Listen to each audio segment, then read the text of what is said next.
for Sentinels. And they can continue to close the distance on those fresh spawners now. Glory hunting, maybe getting information as a player down bottom middle. And you can see he's aware of it. Helping his teammate over towards green. Killing spree locked in for the Irishman.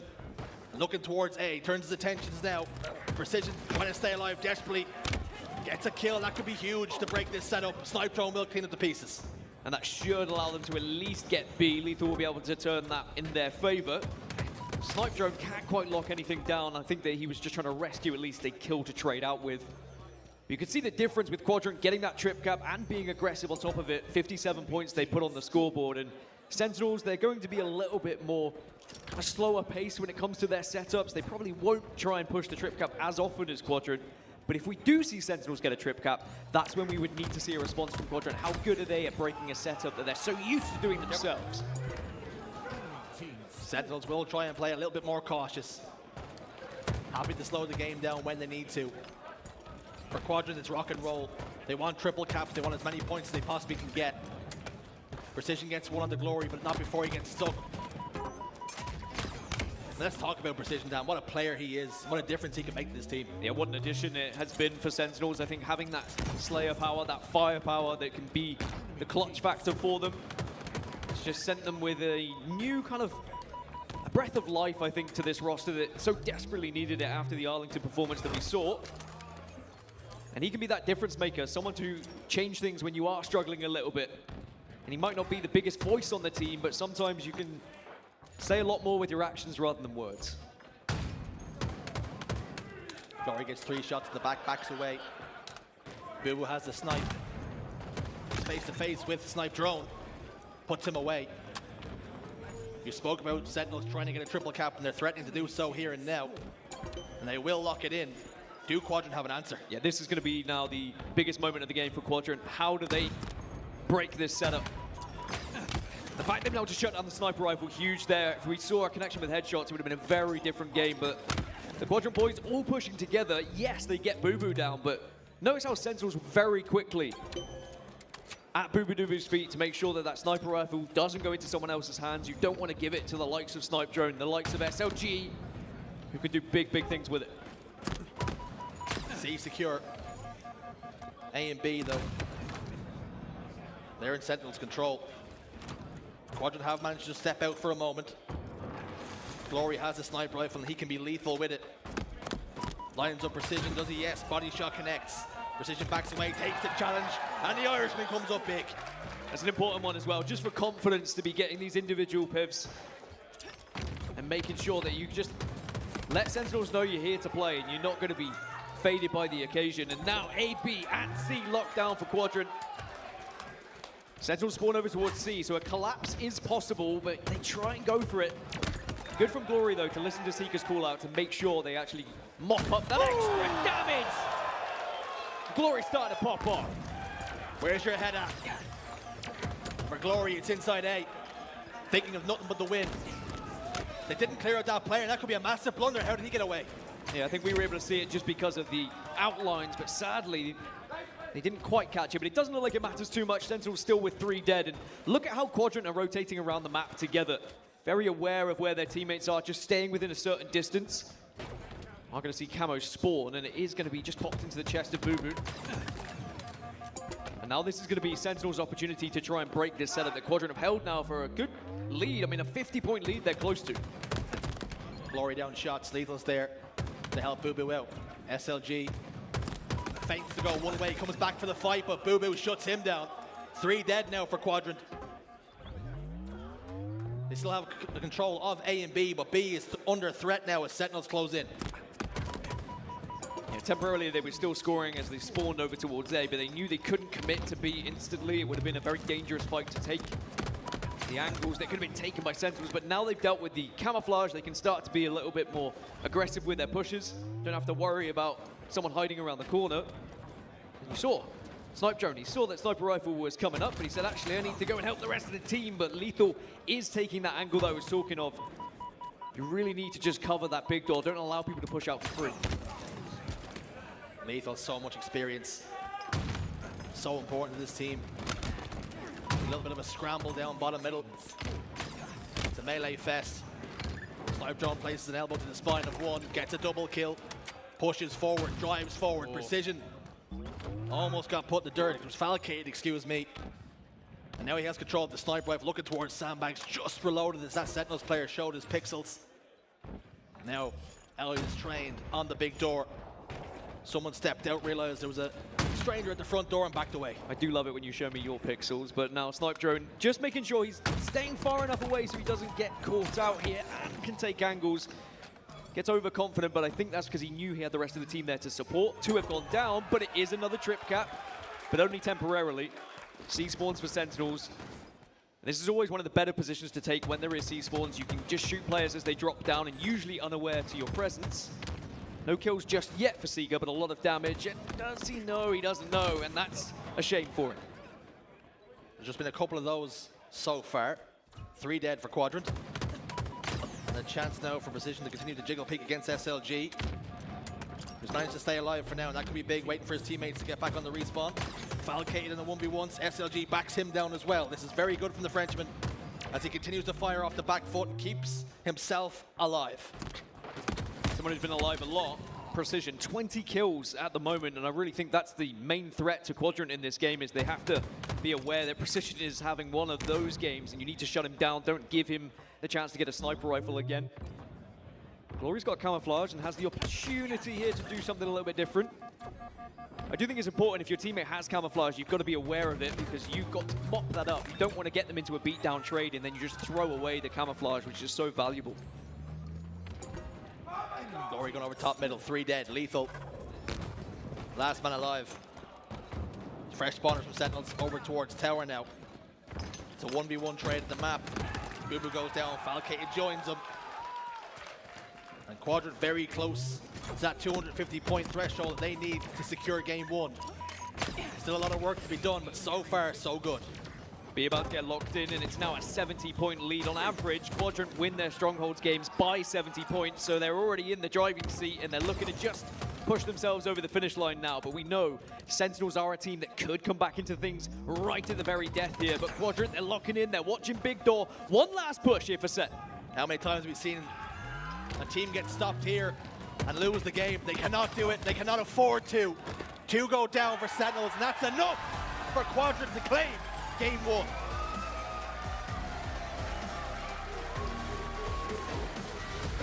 A lot of noise here in Twickenham. And Sentinels, I'm sure they would have heard it as well. Such an important win for Quadrant. And it will just calm those nerves, calm those jitters that we were talking about.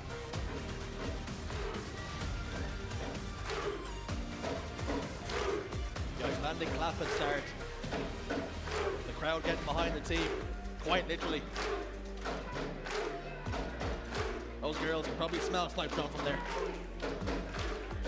The great smelling player, I will say. Snipe Drone always makes sure he's got the deodorant on and the most fancy bit of perfume. But if we look back at the highlights of the first game, it was a little bit dicey to begin with for Quadrant. As we mentioned, maybe the nerves just on the side of them, but boy, when they started to lock in that triple cap, it just became too difficult for Sentinels. A few camo grabs that were very important as well. I will say there was a few snipes that probably made the difference from Glory. When we talked about the series layout before this game started, you did say you expected to see Quadrant win the game, and with good reason. And as we look at the highlights and some of the plays that were made, Solitude Slayer is now on the horizon. What way did you see that one going? I see this one going in favor of Quadrant as well. Again, another undefeated map for them throughout the online qualifiers and online tournaments. Yes, okay, it's European tournaments, and we have seen Quadrant dominate the region, but you've got to remember that Into the Breach are also part of that, so there is still a very competitive roster they have to constantly go up against. But Slayer Solitude in general has always favored a team like Quadrant. They just love the way the map works and how they can move around it, take some of those off angles and manipulate it to really force the other team into these difficult spots where they are in those split spawns, and then you can take advantage with constant push after constant push and just throttle them. That being said, Sentinels also know very much how to play a Solitude map. I mean, we always say it, you know, whoever played Halo 5 knows how to play Solitude, yada, yada, yada, but this is going to be an interesting one and a very important one. If we see Sentinels go 2-0 down, that's when I think the belief maybe starts to dissipate and they start to get the same kind of feelings they had at Arlington of, is it going to happen again?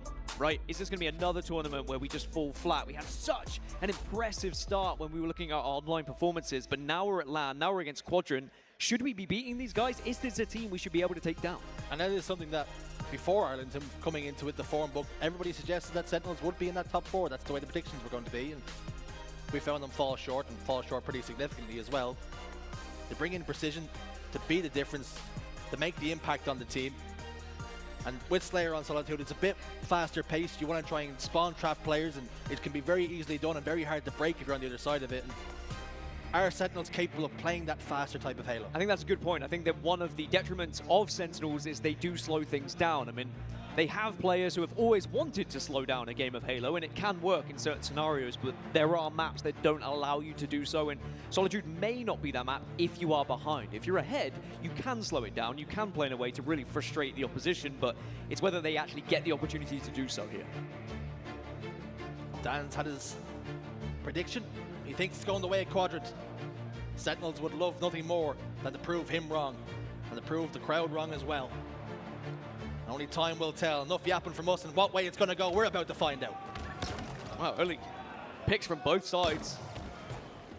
Very quickly, hands on the shock rifle for Glory. We saw what he was able to do with the sniper rifle previously, and it does seem like Glory is the guy that goes for the power-ups. He is very much on top of it, listening to Kronos, their coach, making sure that he is grabbing it when it's available.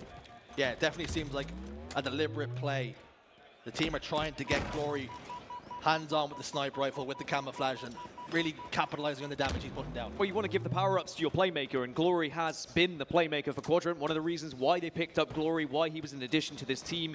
He knows how fast to play the game, and he is someone who can have those pop-off moments. So it makes sense, but 7-2 in favor of Sentinels. Make it 9-2 now, where we talked about the team of Sentinels and what they're good at. They are very good at playing structured play when they have a lead. They now have that lead, and they could really frustrate Quadrant here. Sentinels then look to build around this lead. Lethal goes down, Precision drops. Jiggle peeks in the pillar. Seeker will join him in that fight and will win it this time. 2 dead. 12-6 the score now. Shock rifle in the hands of the Frenchman as he heads towards Lube, up towards light rifle now. Seems to be caught between 2 minds of where to go, perhaps waiting for information from his team of where the team's going to spawn. S1 is the call. Precision almost loses his face, but spares his blushes for now. All of Sentinels appear to be trapped now on the low side, and this is the time for Quadrant to come and collapse. 2 shots that I've seen Seeker hit time and time again, but again, maybe just a little bit cold coming into the first series. But they are getting back into the game. Only a 3-kill difference, make it 4 as Lethal starts to get a little bit frisky. Only 5 seconds till the next camo though. So I think if you are Sentinels and you start to become aware that Glory has tended to be the player who is going to be on that camouflage, on those power-ups, you start to look towards maybe sending someone who can challenge him, not allow him to do this, because Glory is a player who can really threaten you from behind. I'll leave that there. 4 kills the difference then. Falcade will fall. Glory has got the camouflage. Snipe drones pushing forward. It's a blue room, a little thrust. Not going to be enough to evade the attentions for Boo Boo. Just starting to grow in confidence now, our Quadrant. Spoke about Sentinels trying to slow it down. They haven't been successful so far, but a big double kill from Lethal. And that will stop the push, and that will relieve some of the pressure. As long as Sentinels can maintain a 5-kill lead here, it just forces Quadrant to do something a little bit different and to kind of up the ante ever so slightly. But Quadrant are doing well to not allow Sentinels to kind of run away with it. I think at 9-2, I was concerned that it could have been one of those games. Still could be. All it takes is another swing, and this looks like it could be a big swing. It's Glory again to just try and do something, but it's just wasting ammo at this point, knowing that he's about to be pushed. Does come out with something, though. Glory still just keeping Quadrant in this one. Glory pulled down a little bit of magic. And will that drive the team forward now? They've gotten a staggered spawn, and they can collapse here. Oh dear. Glory's dived in a little bit too soon, though. It's going to be a trade. They have to immediately turn now, pivot, and look for the other 2 spawners, and continue to do this time after time. But just as I say that, Boo Boo gets the pick. Seeker's going to be forced to back down straight to the crosshairs of Precision. Still close though. Still within 5 for Quadrant.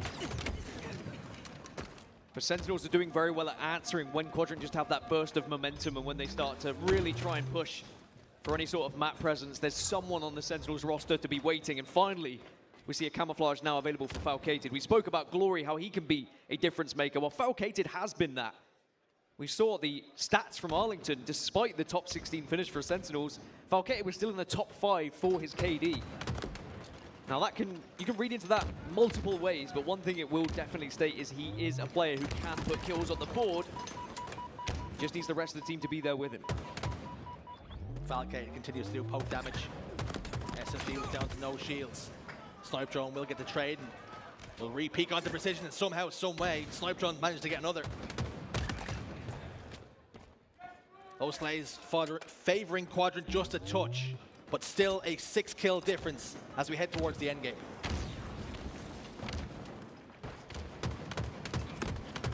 Consistency from Glory. He always is finding angles to finish up kills. He's very aware of the callouts that his teammates are giving him. Now, though, needs to be providing the callouts and just dealing the extra damage before he goes down, but Snipe Drone quickly and swiftly finishes his kills off as well. Both teams at the moment actually finishing off damage very successfully, and the communication is so on point. By the way, 15 kills for Precision. If we haven't hammered home what an amazing addition he's been to Sentinels, statistically speaking, he is already showing in this series that he has proved his worth. Precision is the truth. 3-kill game. Boo Boo backs away into blue. SLG will hold him there too. Now that sitting at the top of driveway, they seem a little bit cautious now. Do Quadrant have to do a little bit of damage, but not looking to give away too many kills. But Boo Boo poked back in to get the trade. 4 kills the difference. Seeker and Glory have to wait for their teammates to spawn back up because they're at a little bit of a numbers disadvantage for now. And it's a split spawn. 2 towards blue. Precision's going to fight over towards gold edge. Oh, Seeker with the use of the thruster pack gets the kill. Thought he almost duped himself with the thrust for a second. Sadly, they weren't able to get the camouflage though, and Lethal, if he can clean up this kill, it puts them just 5 away from taking the second map. Snipe Drone doing very well to just be an awkward kill though. Again, not allowing the easy trade. Eventually the grenade will be his demise, but now we're going to see Sentinels with the chance just to surround the Quadrant roster because they have the extra player, they got that initial pick. The delay of the kill actually may have helped Sentinels as they're only 4 away from taking map 2. Make it 3. Lethal tried to close distance to go for the trade. Unsuccessful on this occasion though. Falcade over towards Loop, pressing forward.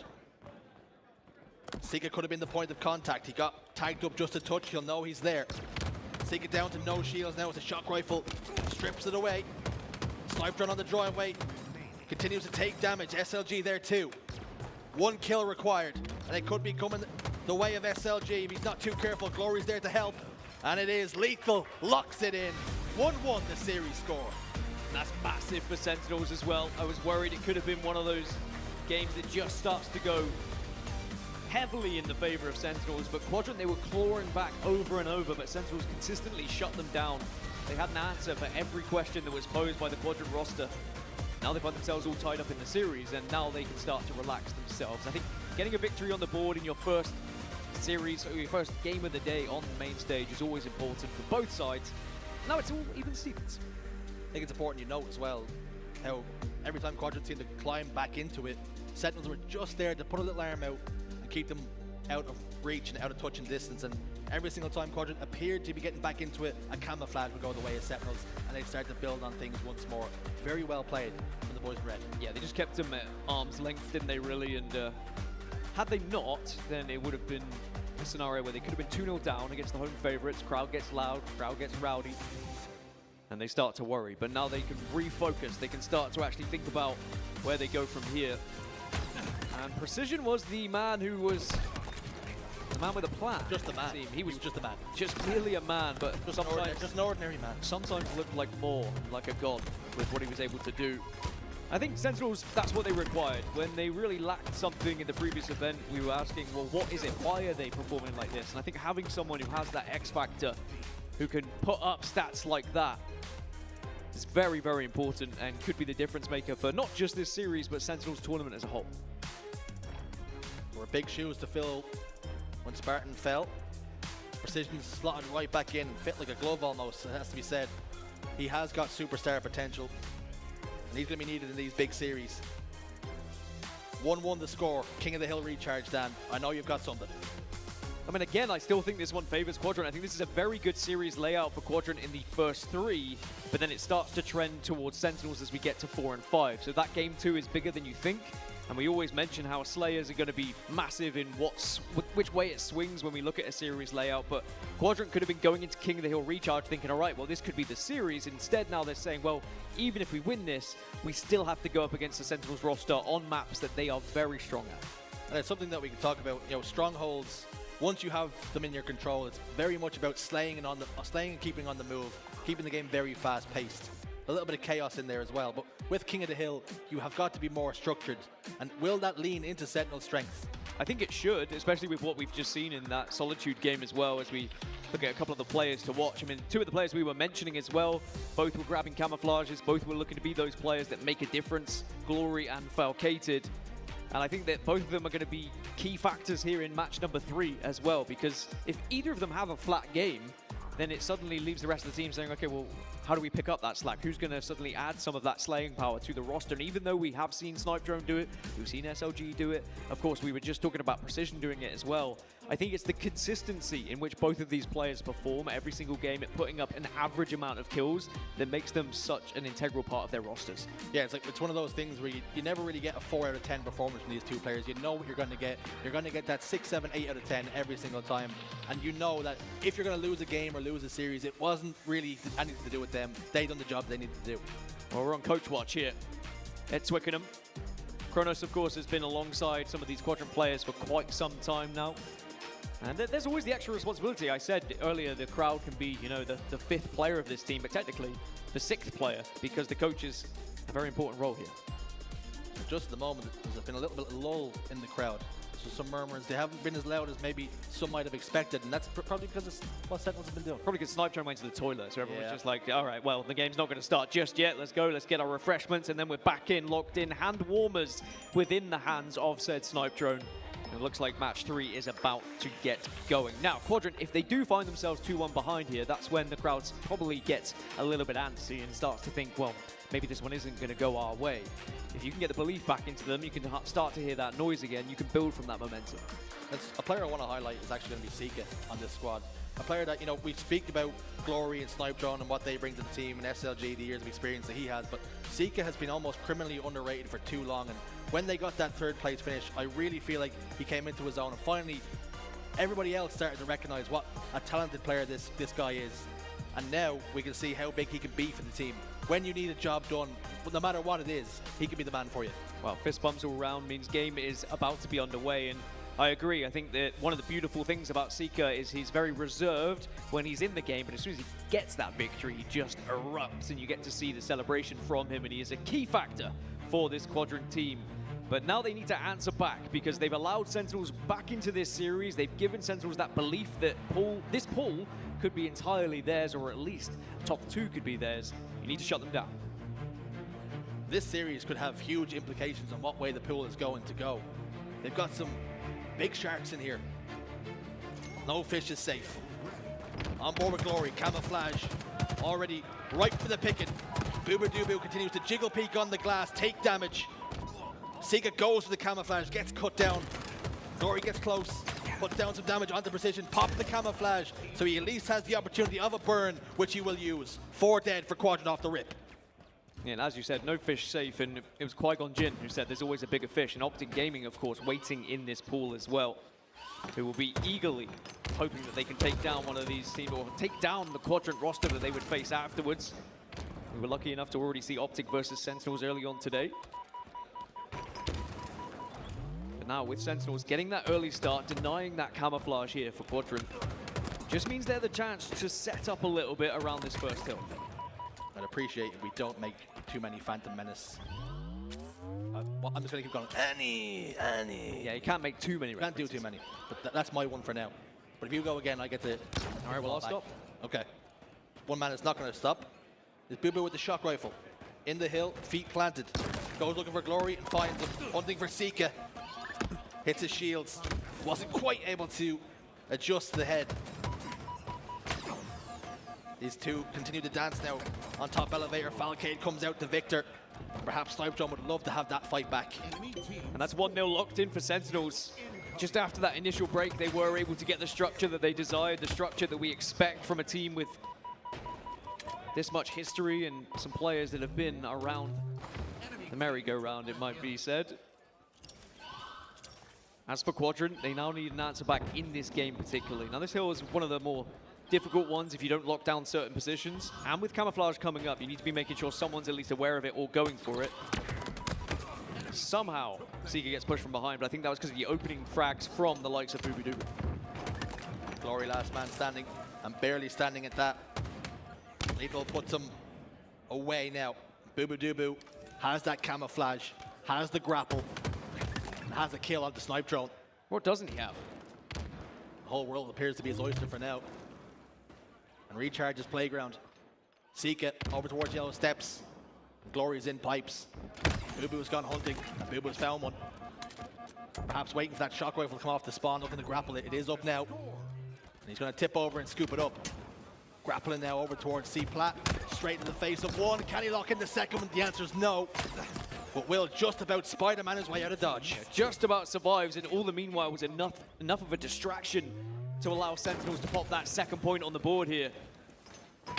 Quadrant, even though they had the hill first, it was just those opening kills that really didn't allow them to set up properly, and then the camouflage, of course, they were aware of, but perhaps just were a little bit too eager to get into that hill initially. And at the moment, Sentinels just have been far more patient when it comes to some of their pushes and some of their setups, and they've been rewarded for it. Quadrant a little bit too frantic. Lethal with the shock. It's good for one. Look at the lineup a second. Precision's there. Has to reload. Tries to get close to get the melee on the Seeker, but Precision's there to get a double kill and also pick up whatever was left, whatever remnants were on the ground of that shock rifle. Boo Dooby was in hill. And Quadrant are really struggling in this game number 3. Yeah, Quadrant are missing something at the moment, and I think it's just there's a difference in pace between a couple of the players. Someone's there just a second before the other, and then the trade doesn't happen, or they don't get the kill that they thought they were going to achieve. And Sentinels are lapping that up. They're almost expecting the push to happen, and there, another one right in front of your very eyes. Glory just getting caught out, trying to make a little bit of a play, but was alone. It's almost like Sentinels are just setting traps around the map, waiting for a Quadrant member to fall right into it. It was Sentinels who traveled a different continent, but it's Quadrant whose timing is off. And it's been enough, it's been significant. They've been so disjointed in this game. Still time to bring it back. But they're running out of room for error. Camouflage is down. Does Precision know it's there? Of course he does. That information was passed over. He popped it into his chest. And he will stay in the hill for just a moment before dipping away into pipes. They can start to run the clock down now. They can make Quadrant desperate. And look, Quadrant, they get 3 dead, but they haven't found the camouflage player, and that's going to be so frustrating for them. Well, never mind, because Snipedrone was able to just catch that camouflage player off guard. And that is massive. That could be a turn in the tide for them. They needed something just like that to really put themselves back into the question of this game. Lethal receives 3 shots. Top tower. Gets his shields popped in the end. Boo Dooby also down on double stacks, and as he clambers up towards Needles. Has he been spotted? The answer is yes. They've got tabs on him. They've dealt with the threat for now. Seeker's in the respawn screen as well. Lethal's going to join him. Quadrant have the numbers advantage now. Snipedrone's going to step in. 1v1 against Precision. 3 shots in. And his teammate on hand. SLG will secure the hill. Precision will get the kill. This next one's going to be huge. The crowd enjoying that one, but I think Quadrant enjoying it too, because boy did they need it. And it was just 1-4 dead, but it was a 3 dead and 1 later for Quadrant. That allowed them to get that initial setup, and it allowed Snipedrone to get into an anchoring position when he's at his very best. He knows when to peek, he knows which angles to take, and now he has the shock rifle. Sentinels again find themselves 3 dead, so this is going to be a good chunk of time, but that camouflage is spawning. And Quadrant have not done well at getting the camo. It's been all about Sentinels utilizing the grapple to get hold of it themselves. Do Quadrant now risk map control to secure the camouflage? They should.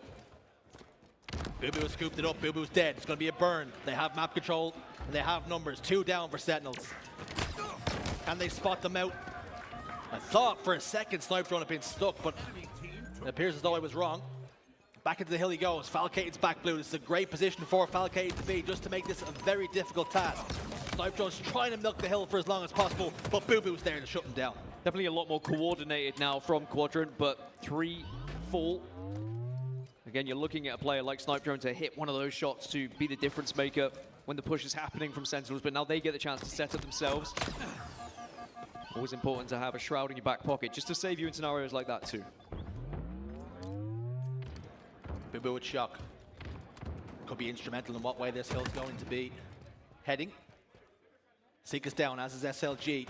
Glory could be about to join him if he's not too careful. Snipe Jones heading towards bottom middle. Last man standing now. Snipe Jones, huge damage, but has got to back away and needs to live, and he won't do so. And that's going to be more staggered spawns.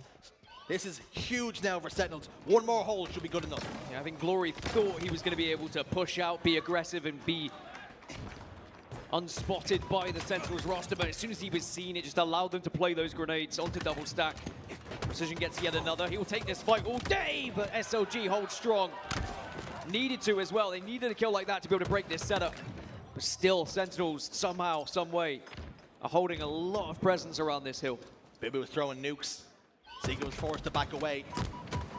Boo Boo had initial damage and capitalizes on it too. Very little time now required for Sentinels to secure this one. And they're getting a little bit desperate now, our Quadrant. 3 dead. 3 men from Sentinels in and around the hill, and they will capture it. 3-1, 1 minute 34 left on the clock, and we've got to go bottom middle. So Sentinels, I imagine they could just decide to play the clock here if they would like. Camouflage is there though, and you know, we've seen a lot of glory on that camouflage, but it's not going to be happening here on recharge. 3 do go down for Sentinels though, so this is a chance for Quadrant. They just need to be kind of dancing around that hill, enough to keep that clock at a winnable position. If they allow to get it too low, I think Sentinels will just be able to play in such a defensive manner that will deny Quadrant's attempts here. Glory with camouflage. Can he begin to dictate play? Pull the strings here. Precision stays alive for the moment. Camouflage is burned. We speak about the slaying power on the side of Sentinels. Look at the game Lethal's having. 21, 5, and 13. Instrumental in why they're winning this game. Yeah, we spoke about the consistent players in each roster, but there's also the players who can have those massive games that can change things for their side. Lethal's having one of them here today. 58 seconds left. Quadrant do have control of the hill though. If they can make this 3-2 with still a good 50 seconds left, this is still very winnable, still very achievable to take it towards OT. And it looks like Sentinels, they'll give one last push just to try and force Quadrant out here, but they don't want to overcommit and then allow Quadrant to have the back-to-back setups. It's always a risk to play time, particularly with how King of the Hill is set up. When you step into the hill, the clock stops. 2 dead for Quadrant though. Snipe Drone did see a shock rifle there, opted not to pick it up this time though. Continues to fire over towards Boo Boo Doo Boo, but he's got a player positioned behind them. That's perfect from Sentinels. Do a little poke damage, back away, your teammate gets the kill. Seeka in a 1v1, Seeka wins it. A lot of 1v1s that we've seen Quadrant just coming out on top of. Had they not, then this game would have already been done, but they're just keeping themselves alive, just doing enough. Snipe Drone trying to do exactly the same. That's what they need. They need to be stepping up. They need to be winning these fights, as they will lock in a second hill, but now only 21 seconds left to try and get in any sort of position to start scoring. But Precision and Falcated, they're already over there. 2 kills go in favor of Sen. 14 seconds left. Quadrant with one last push here. Your money might not jiggle, but Snipe Drone does. Running out of time now. Precision, standing guard. Glory slides forward, but straight to the crosshairs. Running out of time. Seeka's in the hill. Can Sentinels clear it out? Camouflage for Lethal. Soaring forward. Eviction orders in hand. Seeka's taken care of. Lethal steps out, but Quadrant's still in the hill. Quadrant's still holding, but that's all they have time for. 4 dead. Sentinels win. And Sentinels take the lead in this series. And even though there was those few moments from Quadrant where they just kept themselves close enough, kept themselves within that grasping chance, sadly, we're not able to get there. A lot of desperate attempts in those final moments, all bundling their way into the hill. They just left it too late. The clock was not on their side, but that was by design from the Sentinels roster, of course. Ever since they went 3-1 up, they were more than happy to put themselves in that scenario. It's always that worrying situation where you're like, is there a chance they're going to be able to do this one? But, you know, the camouflage was going to be the key factor there. For Quadrant, it must be said, they really lost that in the first couple of hills. The way they played, so disjointed, not their usual selves, it would seem, and they were like putty into the hands of these Sentinels boys. Difficult thing, Dan, as we look towards the next game in the series. Argyle CTF, you very clearly spoke about how from here on out this series starts to slide the way of Sentinels, and with them already in the ascendancy, that's only trouble for us, isn't it, really? I mean, it certainly trends toward the old style of Sentinels and Spartan with the sniper rifle on Argyle CTF, but you give it to Precision, you give it to Falcated, they can also do damage. I think it's going to come down to who's hitting their shots a little bit better, because there's fantastic snipers on both sides of these teams. But the momentum now shifts towards Sentinels, and this was what I was maybe a little bit concerned about, because as soon as you get into these heavily focused sniper maps, if you're a team like Sentinels who's playing in a much more kind of structured manner, they should be able to take a game like this. Whereas Quadrant, they did look a little bit disjointed at times, and it was a surprise in the early stages. They can't afford to go one down here in Argyle, right? It was all right. They were able to just crawl their way back in to recharge. They were able to crawl their way back in at times on Slayer Solitude. You can't really crawl your way back in on CTF Argyle. If you go one down to a team who knows how to play it, you are going to have a bad day. It'll be a long night. You're down by one on CTF Argyle. You can watch that time dwindle away and just really never get close to capturing a flag. And looking at the CTF defensive woes, Dan, average caps for Quadrant. This, of course, against European opposition. It looks good for Quadrant, but it must be said, Sentinels playing against higher tier players, so their stats are not going to look as juicy. Yeah, when you look at Quadrant stats, I mean, we know what they can do and the damage that they do it in Europe as well, but you look at when they face North American teams who can rival them in the way that they snipe and the way that they move, that's when we've seen Quadrant struggle typically in the past. So we just need to see Quadrant get a lead here, and then it'll be a very different game for them. But I'm just concerned that Sentinels, with how they've been playing, the momentum they have on their side now, if they were to get that first flag, it might be all she wrote. So the first flag going to be so crucial here on Argyle, as it always is. If seeds are going to dictate things, and with the way the pool is set up, Dan, we call this one the pool of death. Optic in there, who you would expect and everyone would expect to be top of the pool. This one was really for second and third, if the way they're going to go the way they are. Sentinels in the ascendancy, Sentinels one away, and Quadrant have got to win this one here to keep their hopes alive of taking down the series. Although, that being said, we have seen Quadrant beat Optic before, of course, very famously at Optic's home turf, on their home ground. And we'll have to see whether, however, that goes down later on, because that will also feature on the main stage. Quadrant versus Optic will be coming up after this series. And at the moment, it's Sentinels who have the lead, and it's the sniper rifle battle that I was talking about. Precision has that responsibility on his shoulders, and boy, is he a joy to watch, and has been phenomenal so far this series. Takes the sniper rifle out of the back pocket, swinging a miss on one. Nothing connects to the first three. I think Dan might have cursed him, or perhaps he can spare his flushes here. Body shot connects. Falcated on hand to provide the assist. Almost with a fadeaway snow scope as well. Snipe drone gets a trade, a big trade with the way that flag was positioned. Yeah, Falcated knew he had to get aggressive. He had to push that kill initially. If he had just kept running, he would have gone down anyway. But Quadrant do send that flag home.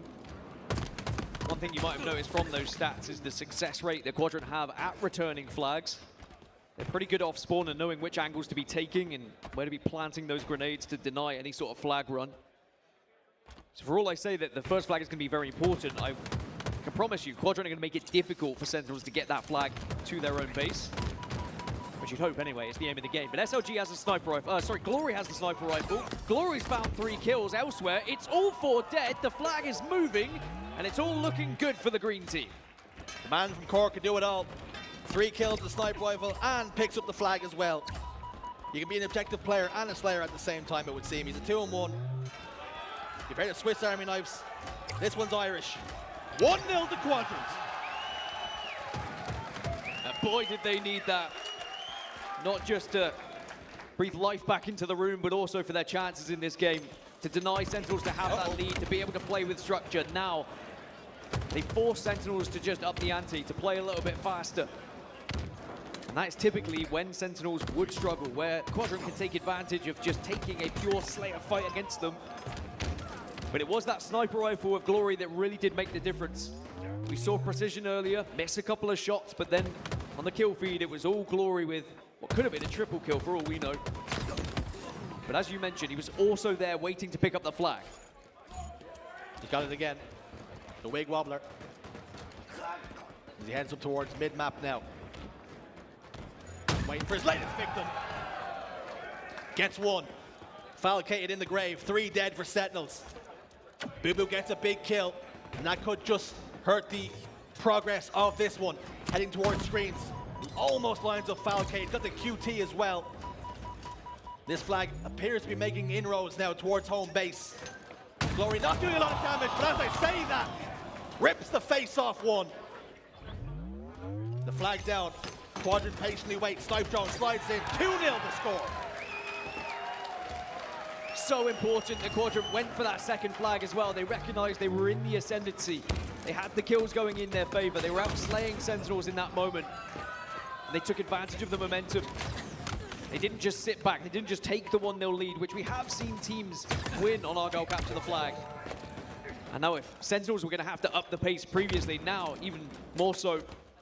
Still 8 minutes remaining. That's one of the upsides for Sentinels here, is there's plenty of time. But it has been the sniper rifle that's made the difference for Quadrant. Quadrant with 30 kills. Sentinels with 21. Separated by 9. 2 caps difference though. And that's the score that really matters here. 2 to the good. Boo and Falcate in the grave. Precision trying to put a stop to this one, and does. Gets a double kill, and a big one at that. Yeah, if anyone's going to step up now, it has to be a player like Precision. Seeing what Glory was doing in the kill feed, he has to replicate that some way, but doesn't have a sniper rifle to do so. So instead, you need to be working together, pushing together to overwhelm the Quadrant roster, but... Oh, Seeker. Seeker stands strong. He was wobbling. Lethal does clean it up, but looks like Quadrant, there's always that extra player for Quadrant at the moment. This is what they were missing in some of the earlier games. That extra player had already fallen in the previous maps. But now they're being a nuisance. They're like cockroaches just surviving around every corner, and Sentinels can't quite burn them down. Seeker now, exploring his options. Falcate down to no shields, using the grapple to get away. He will live for now. Lethal lands a lovely body shot. Seeker forced to back away.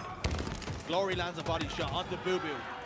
Drives his team forward now. They have numbers advantage. 3 dead for a moment for Sentinels. Precision just about avoids that headshot.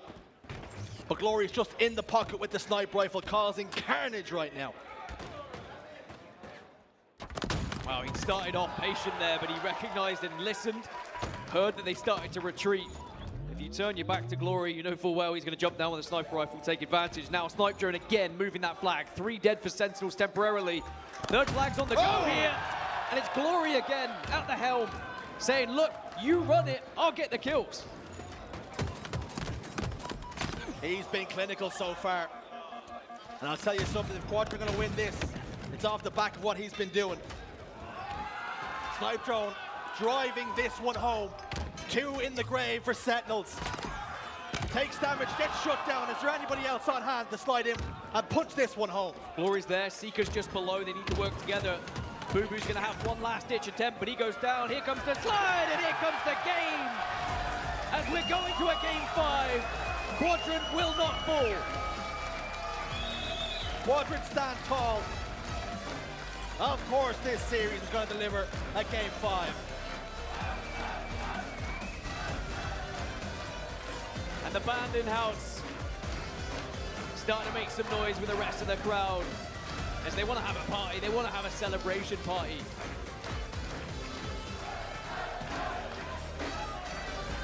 Just want to say 180 on the top of my lungs. What a performance from Quadrant. Dan, that was not close. That was definitive. That was why Glory was added to the team. And we've been waiting to see a game like that where we can truly say that one man can make a huge difference if you give him the right weapons, the right tools, the right positions, but an unsung hero has to be Snipe Drone. He was always in there, grabbing the flag. I know Glory had that potential triple and then he got the flag pull, but Snipe Drone was constantly in the face of Sentinels, not allowing them to push out off spawn, always taking those 1v1s and then running the flag afterwards. Snipe Drone, who often plays this anchor role, often plays the sniper role. The good thing about having two players that have, well, 3 players, 4 players that know how to play that role is that if you have a sniper in that position, you know full well you are comfortable from certain angles, and you are going to be able to safely push into certain areas. That's the key word, right? Safety. You know when Glory's standing behind you and he's got the scope out, you know you can push certain angles because even if you do start to get shot, he will land the body shot to help you out in that fight. And Snipe Drone, more like Flag Drone, driving that one home for his team. And we're going to a game 5. I know you're going to tell me this one favors, but the form goes out the window. I mean, the form's been out the window. It's a shootout. Apart from Stronghold's live fire that went the way of Quadrant, it's been the other way for both teams with form, with consistency, with what we've seen before. But this happens a lot, right? The teams practice the game types that they were bad at the previous event, that they've been struggling in scrims. Slayer Streets, well, when it comes to game 5s, you would always look towards a team like Sentinels who have that experience, have that history to be able to clutch up in the moment. But again, momentum always will play a part in any game of Halo. And how funny is it that we know as teams, they have some bad game types. They go back after a tournament and they get stronger on those game types. But they seem to then rest on their laurels with some of the ones that they were stronger at and they lose some ground on them. And they find themselves, oh, we think this one's in the bag for us, but actually it's not. Well, Snipe Drone, the leading player with the highest KD at the moment on Quadrant. It's Precision who's been doing the most damage on the flip side, and 2 players who play very different roles but also can be the star players at the right time. And you know what, we can look at stats, we can look at KD, but let's look at what happened in the previous game, right? Glory gets a sniper rifle. Had he not had that big moment when he got the triple, or what was close to a triple, could have been Sentinels starting to build momentum. They could have got structure on the map. They could have been the team. It was just before that happened. Precision had that sniper rifle, missed a couple of shots, wasn't able to have that pop-off moment, and those are the minor differences that can really change a game. And even for just your confidence alone, if you hit them shots, you silence the crowd, or you hear a pop in the crowd, all of a sudden you start to line up a few more shots. And that's exactly what Glory did. He started to hit a couple of shots, people started to get a bit loud, and he started to feel himself. Confidence can be such a huge issue and such a huge factor in Halo. But we're underway in our game 5. Slayer, we're rocking and rolling, folks. Well, can Quadrant give the reason to the band to play once more and get the crowd on their feet? Or are we going to see Sentinels just quieten everyone down? Well, at the moment, it's Glory carrying that momentum from game 4 right into game 5 with the Bulldog. It's a 3-kill lead. Camo's about to spawn. And the Shroud used effectively to ensure that Quadrant can get this. So not only do they have the early lead, but now they've got the power up too. Seagull be hoping the boys can tune the band. They can land the sweet chin music. They've got 2 in the grave for now.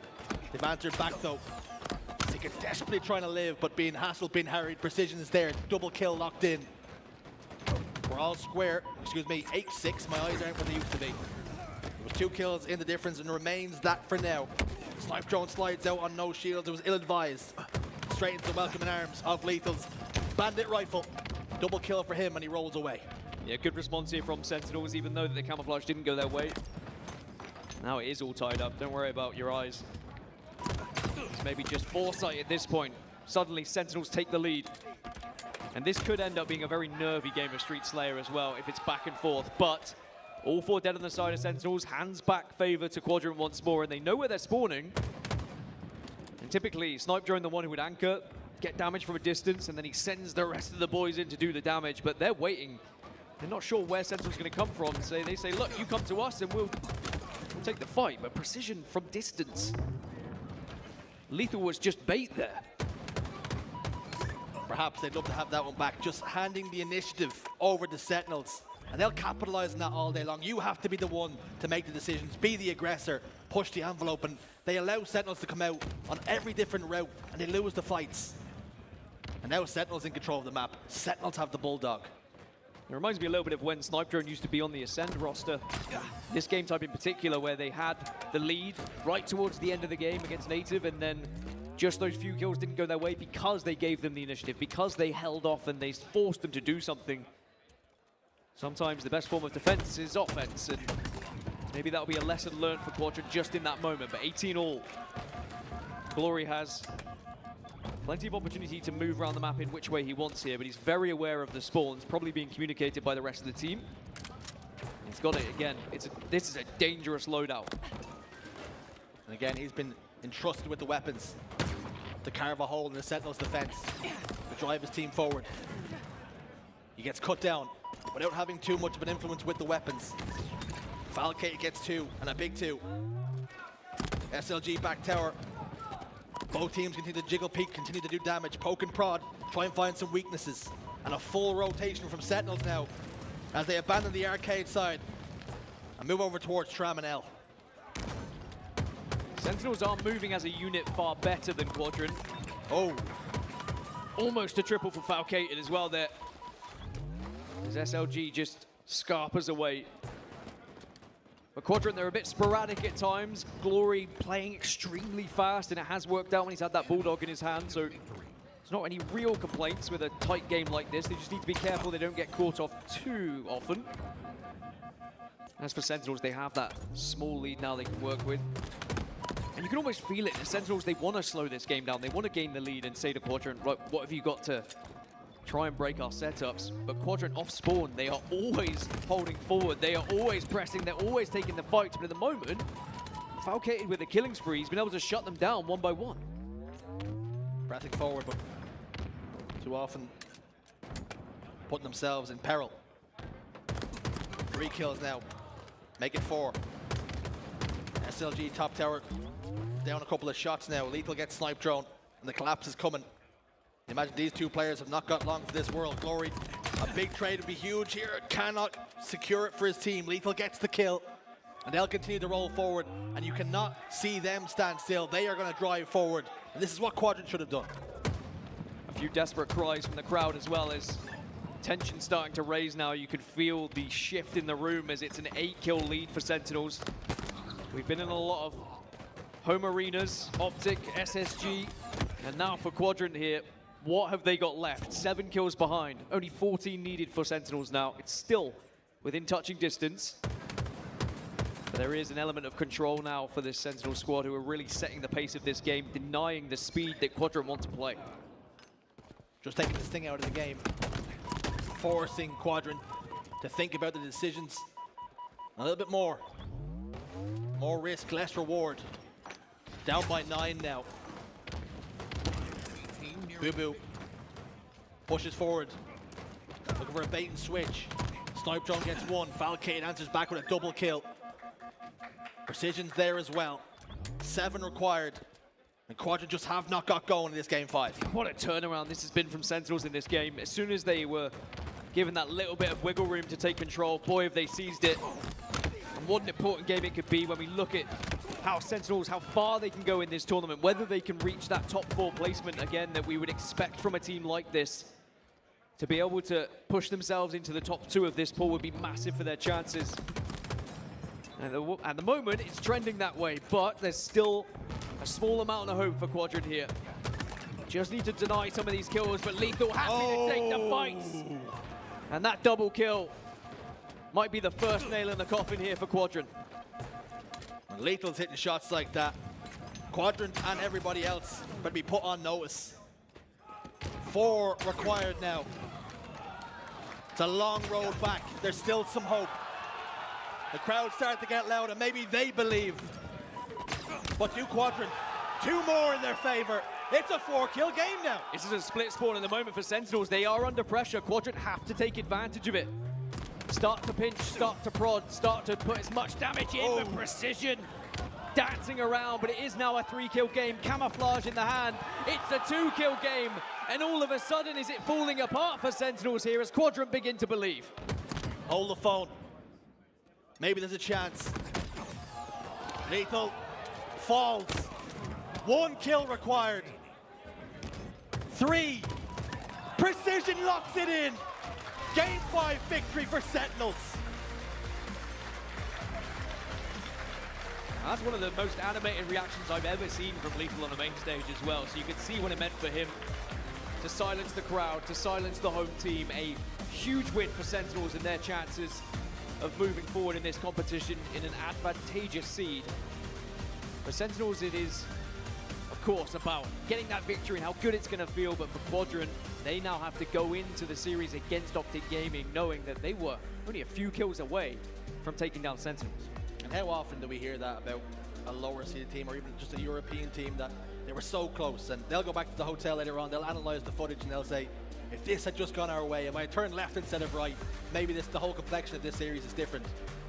And I want to speak about Sentinels, about the bounce back in that game 5. You go down 3-0 in that Argyle, which typically is a very good game type for them. And they bounce back in the Slayer. And they look dominant at times, up until that little nervy finish, but it's always seemed to be in the bag. Even though it was a nervy finish, you could see that the call-outs were very much communicated effectively by Sentinels. Just that damage that was done with beatdowns and the one-shots that were available, Precision in particular putting himself in harm's way to ensure that he did clean up what was available and to finish that game. 50-47 looks very close, and it was. I think when Quadrant look back, it's going to be that King of the Hill recharge for me. The initial 2 hills where they were a little bit flat off the back of that Slayer, and again, that could be pressure. It could be one of those moments where they were so high off the first victory, they get shut down immediately in map number 2 on the Slayer, and then they start to think, okay, maybe we're not going to be able to do this for the fans here. Very impressed with the response from Sentinels, but we have to look at the positives for Quadrant as well. It's not like this is going to be the end of their tournament, right? It's still just pool play for them. The downside is now they have to go into the Optic series with a win. They need a win to give themselves that chance of getting into the winner's bracket rather than playing through elimination. And that is, you spoke about the response that they could have in maybe at the end of that series and in that series in general, but you speak about it on the horizon for them now. Up next, Optic Gaming. They don't even have to leave the main stage. They can leave all their stuff there, get comfortable. But now they're playing against one of the heavyweights, one of the big boys, and Optic Gaming, they're going to be coming to play. Does help though for Quadrant. They are warmed up, they are on the stage, but of course you're going to have the kind of feelings, the overwhelming feelings of what's just happened in that previous game. We start to ask the questions to your teammates. Why did we lose that one? What went wrong? And you need to have that conversation because it's an important conversation to have, but then move on very quickly to start to look at the next series layout. What do we need to do different to be able to beat Optic? The good thing for Quadrant and for you Quadrant fans is they've done it before, and Optic will know full well that Quadrant will come to play here in this final series of the day. Well, one man that did come to play is Boo Boo Doo Boo. Blaze has got an interview. Take it away, fella. Thank you so much, Shurs. London, show some love to Sentinels as they come out on top and they continue throughout the tournament. I got Boo Boo Doo Boo with me on the main stage, and you know, Boo Boo, especially with a metabolic age of 12, you're going to be in your prime for a very long time. How does it feel to get this win in this tough environment?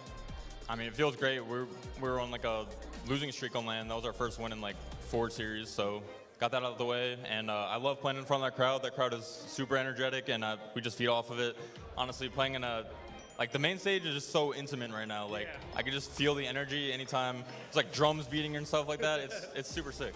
Definitely is, okay? And, you know, let's talk a little bit about gameplay. You know, you saw the map series. You saw you was going against Quadrant at home. What was the game plan to take them down? It was a close game 5 series. Yeah, I mean, we don't get to practice them at all since they're in Europe, you know, so kind of like a wild card, like knowing how they play, kind of got to adjust like mid-series.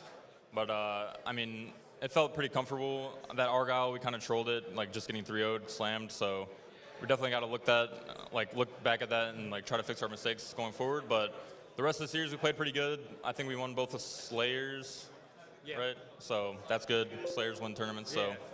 Slayers win tournaments. And then lastly right here, how does it feel to be at full force with this squad? Last event didn't come out the way you want, but how does it feel to have the squad firing off on full cylinders? I mean, it's vibey, bro. It's vibey. I mean, I love Ethan, I love TJ, I love Mike, I love Kyle. It's a really good squad to be a part of, so I'm really excited to just continue this run. All right, best of luck to you, Boo. And that's going to do it for us here on the interview. Lottie, let's break all of this down. Thank you so much, Blaze. It's all love on Sentinels, and they're going to love the result at the end of that series. It was close. It was a nail-biter. There was so much fight in both of our teams, but Sentinels, they get it done, and they're very happy with that result. You know, you can see on Boo Boo's face, he's like, oh, thank God for that. That's over, because playing in front of the home crowd is no joke. It's difficult. Although he's feeding off of it, he knows he was up there as the villains, obviously, with the hometown crowd. And I've got to say, Sentinels, they were lights out, but so were Quadrant. So many moments to talk talk about here. And Tony, I want to talk about some of the outliers that you're seeing in that first game, especially in the strongholds. Such good objective work, and the Slays as well, they were very even.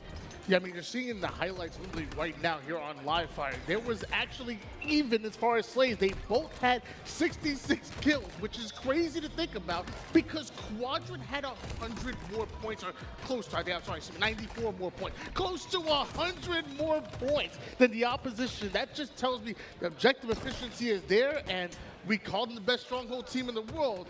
They might still be in that conversation. They certainly could indeed, and I've got to say, from strongholds to King of the Hill here, it got very close at the end. I remember saying, nice try, boys. That, unfortunate. Couldn't quite get that last second in this hill here at B, and it was really, really difficult for them.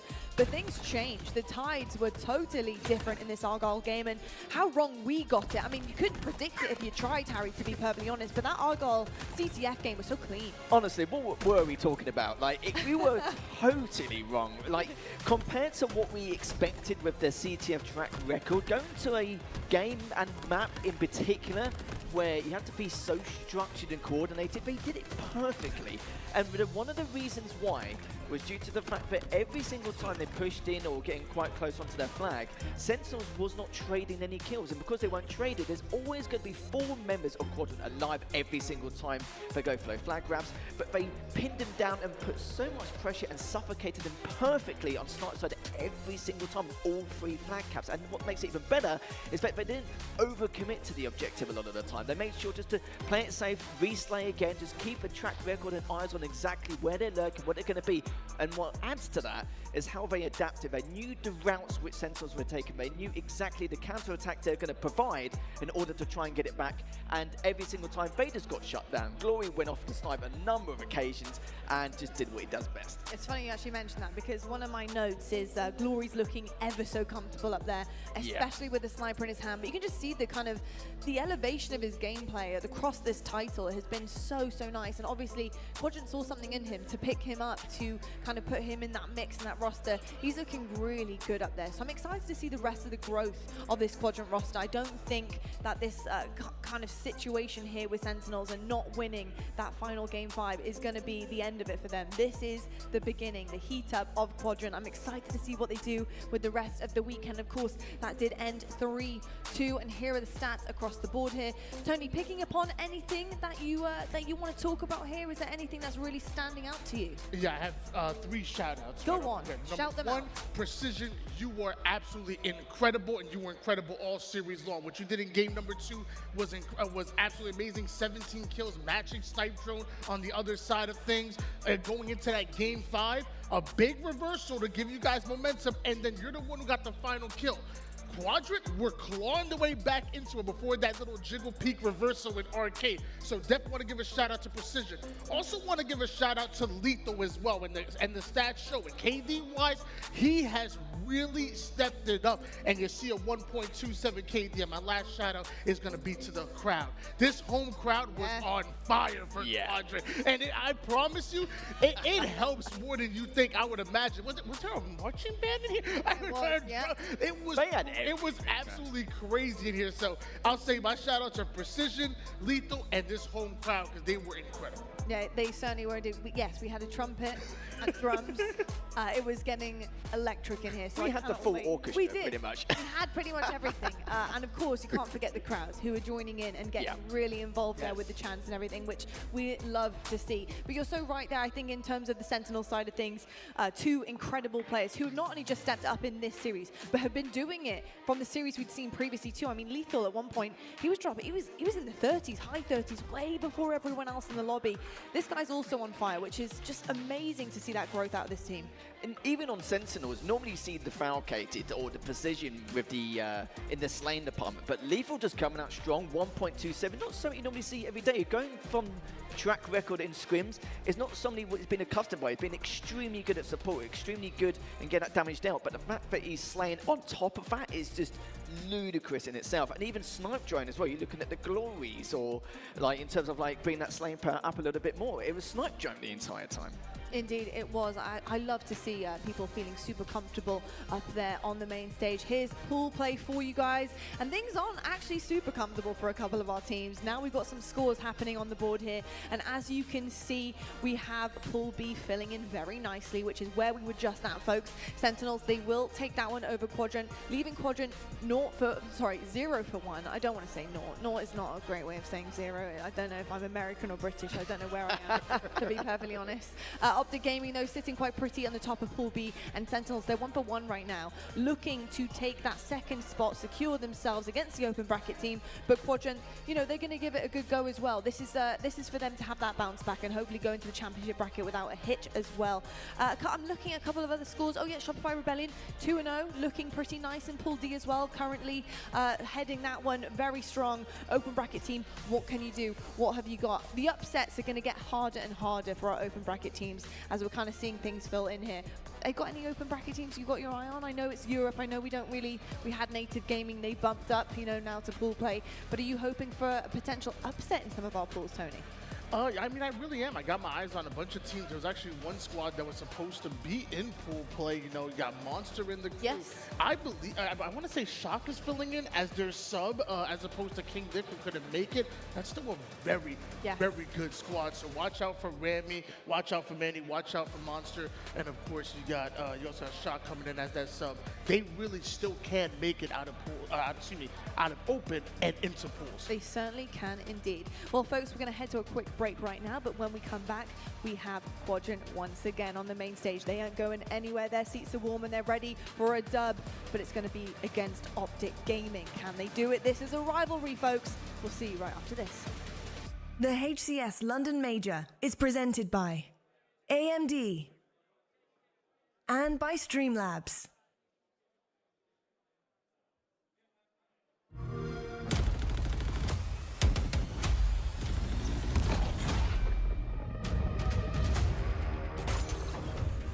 Party's over.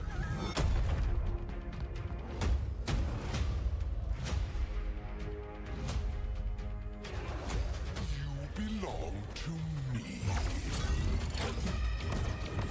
Satisfactory.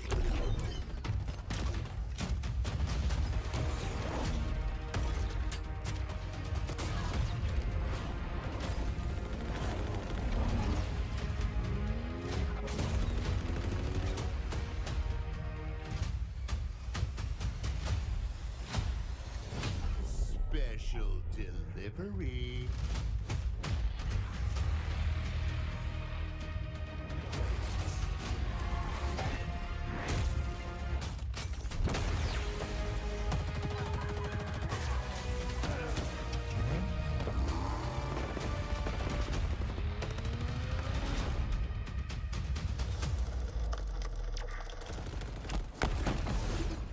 Betrayal.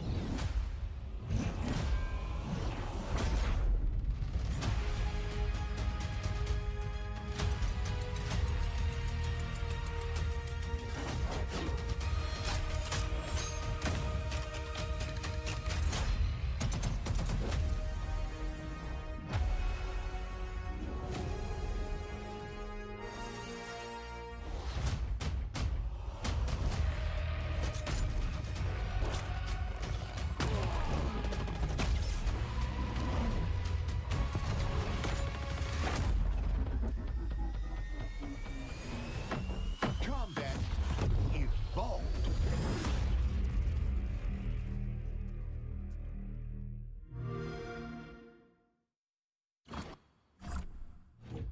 I've got you under my skin.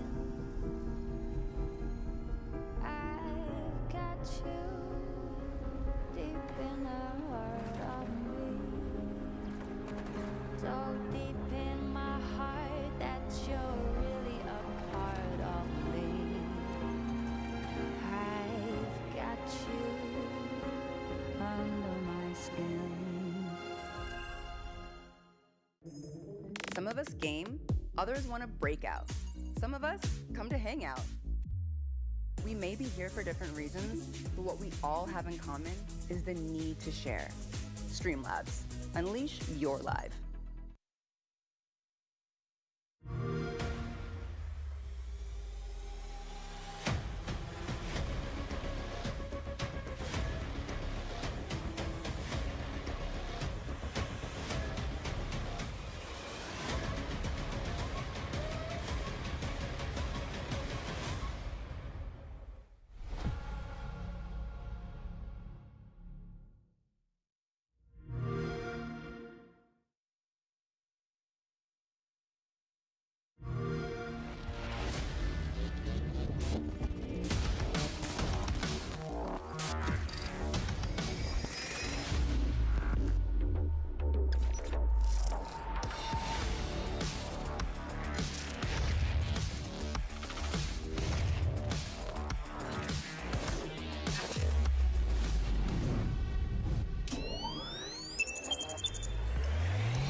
taken.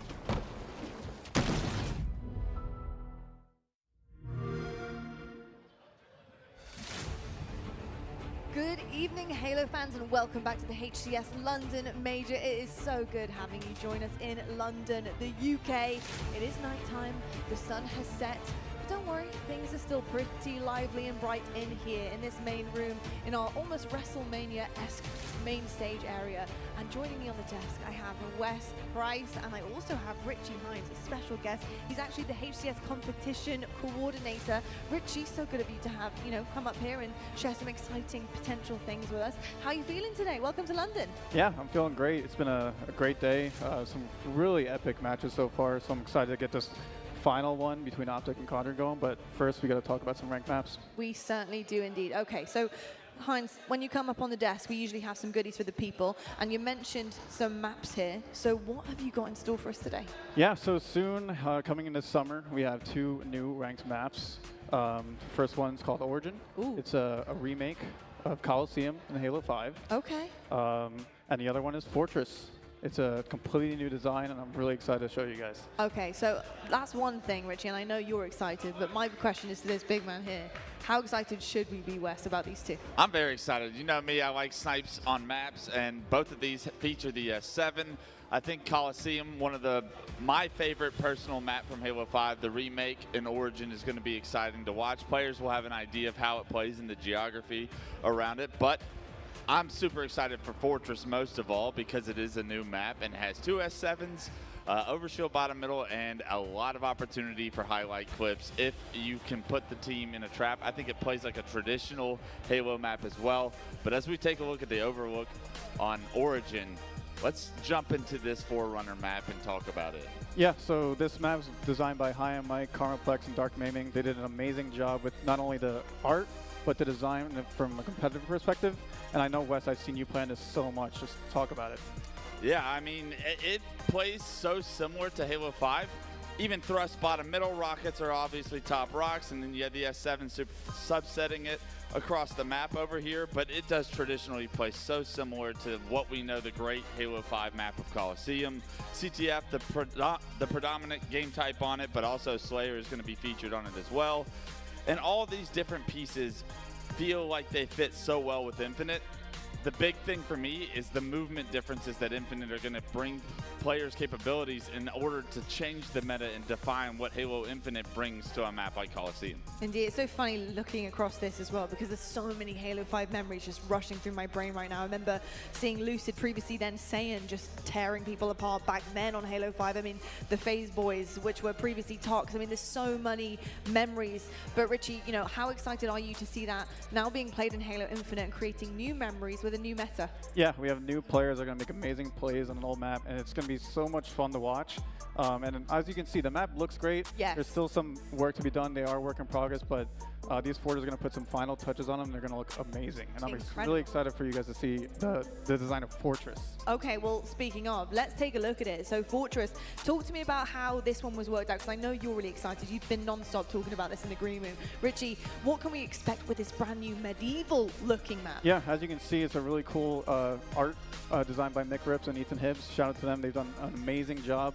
And from a competitive perspective, the influence was from a little bit of Sanctuary and a little bit of Onslaught. So you got the fast pace of Onslaught, and then you have the dual snipe battles of Sanctuary. Yeah, I'm stoked to get a map that's not a remake back into the ranked topper, into hopefully the HCS main stage. And I think that this is by far my favorite map mode combination in CTF to play in-house, as I'll say, when we're running games, when we're running scrims, basically. I have so much fun every time this loads up. It plays such like a traditional Halo map where you have to control specific areas, you force spawns in certain areas, and you can really pop off and feel like you're in control of the map at times. So the S7s create highlight reels. The overshield bottom middle creates a lot of opportunity every single time it comes up to create a good push with your team. And there's so many different dynamic places to try and hold down in order to have success with the objective efficiency. You can run the flag in several different ways effectively as long as you're maintaining those positions of power and controlling where the enemy team's going to spawn. I think that this is going to be a massive hit for all of our fans out there for the HCS, and I can't wait to see some of the big dogs like FaZe and SSG and Optic to get their hands on this map and see how far they can push the meta. I'm excited because to me that just sounds like there's so many different strategies that are going to come out of the woodworks. I think they're going to work this in so many different ways and angles, which is very exciting because we'll also see how the counter opportunities come in as well. Absolutely gorgeous looking map. I've just got to say this is stunning. Something that we have not got in Halo Infinite currently. So love how different this looks, but also really excited to see Origin as well. You know, Coliseum has a big place in my heart. So really excited to see both of these new maps in rotation. I hope you folks in this very building are excited too, because here's news to you, you can play it right now. That is right, you can go and get your hands on both these brand new maps. Really excited to see what you guys think. If you are here on site, make sure you go try those out, test those out, tweet us, see what you like about them, tell us how amazing they are. We want to know your feedback, so you guys get your hands on those today, which is amazing. Now, Richie, before you leave, I've got to ask, have you got any final thing that you could maybe tell us, any little, little bit of information that we can walk away with? Yeah, so one more thing. Starting next week, we will be introducing 2 new permanent ranked playlists to Halo Infinite. We will have Ranked Slayer and Ranked Doubles becoming permanent playlists starting next week. And we did not forget about rotationals. Ranked Tactical will be coming in as a rotational next week alongside those. So when you sign on to Halo Infinite next week, you will have not 1, not 2, not 3, 4 ranked playlists to play. That's absolutely incredible. I could hear some whoops in the background, by the way, so I know there are some happy players in this building as well. Yeah, one more thing. Just want to give a big shout out to the Forgers that we've been working with for months. It's a tough process, but they've been super respectful, very responsive to feedback. Just want to give a shout out to Mick Rips, Ethan Hibbs, High on Mike, Karmaplex, Dark Maiming. They've done a fantastic job. A beautiful job, and cannot wait to see that happening in the HCS competitively this year as well. Richie, thank you so much for coming on and sharing all of that amazing info with us. And I hope you guys, these ranked players, are very happy too with some permanent additions to your playlist too. Richie, I'm going to let you go. That's it. That's going to do it for us. We're going to head into pool play right now and see some of the updates coming on the board. And as you are probably well aware, we're heading back into a Quadrant and Optic Gaming matchup. Now, Wes, I didn't get to talk to you about this. I had Tony here and Lethal. That's okay. That's all right. Don't worry about it. But I was so impressed with what we saw. We talked about how Pool B was going to be so difficult, so dangerous. It was going to be one of the more difficult kind of situations for every single team in here. And Sentinels and Quadrant did not disappoint. It was a grueling battle. You could see both of them were really in it to win it. And Quadrant, they did not let their foot off the gas. I think going all the way to that Game 5, the way that they were able to kind of turn the tables on Argyle CTF against Sentinels had me shook. That has told me so much about this roster heading into the rest of the weekend. How impressed were you? Very impressed, especially on that Argyle CTF. I think that was the most dominant Argyle CTF we have seen across Halo Infinite and in tournament play. Very rarely does that go to caps. Very rarely does it not go into an overtime when it's tied like 1-1 or even 0-0. So for Quadrant to have that much success shows you that their CTF game type is on point. Those Slayers were kind of the game modes that bit them the most throughout that series. That you can't afford to lose both Slayers in a series because you will always lose a series if you lose both. The math there is Game 5 is always Slayer, so you're losing the best of 5 every time, Tony. I saw the equations running through your head like Rain Man, so I had to help you out there.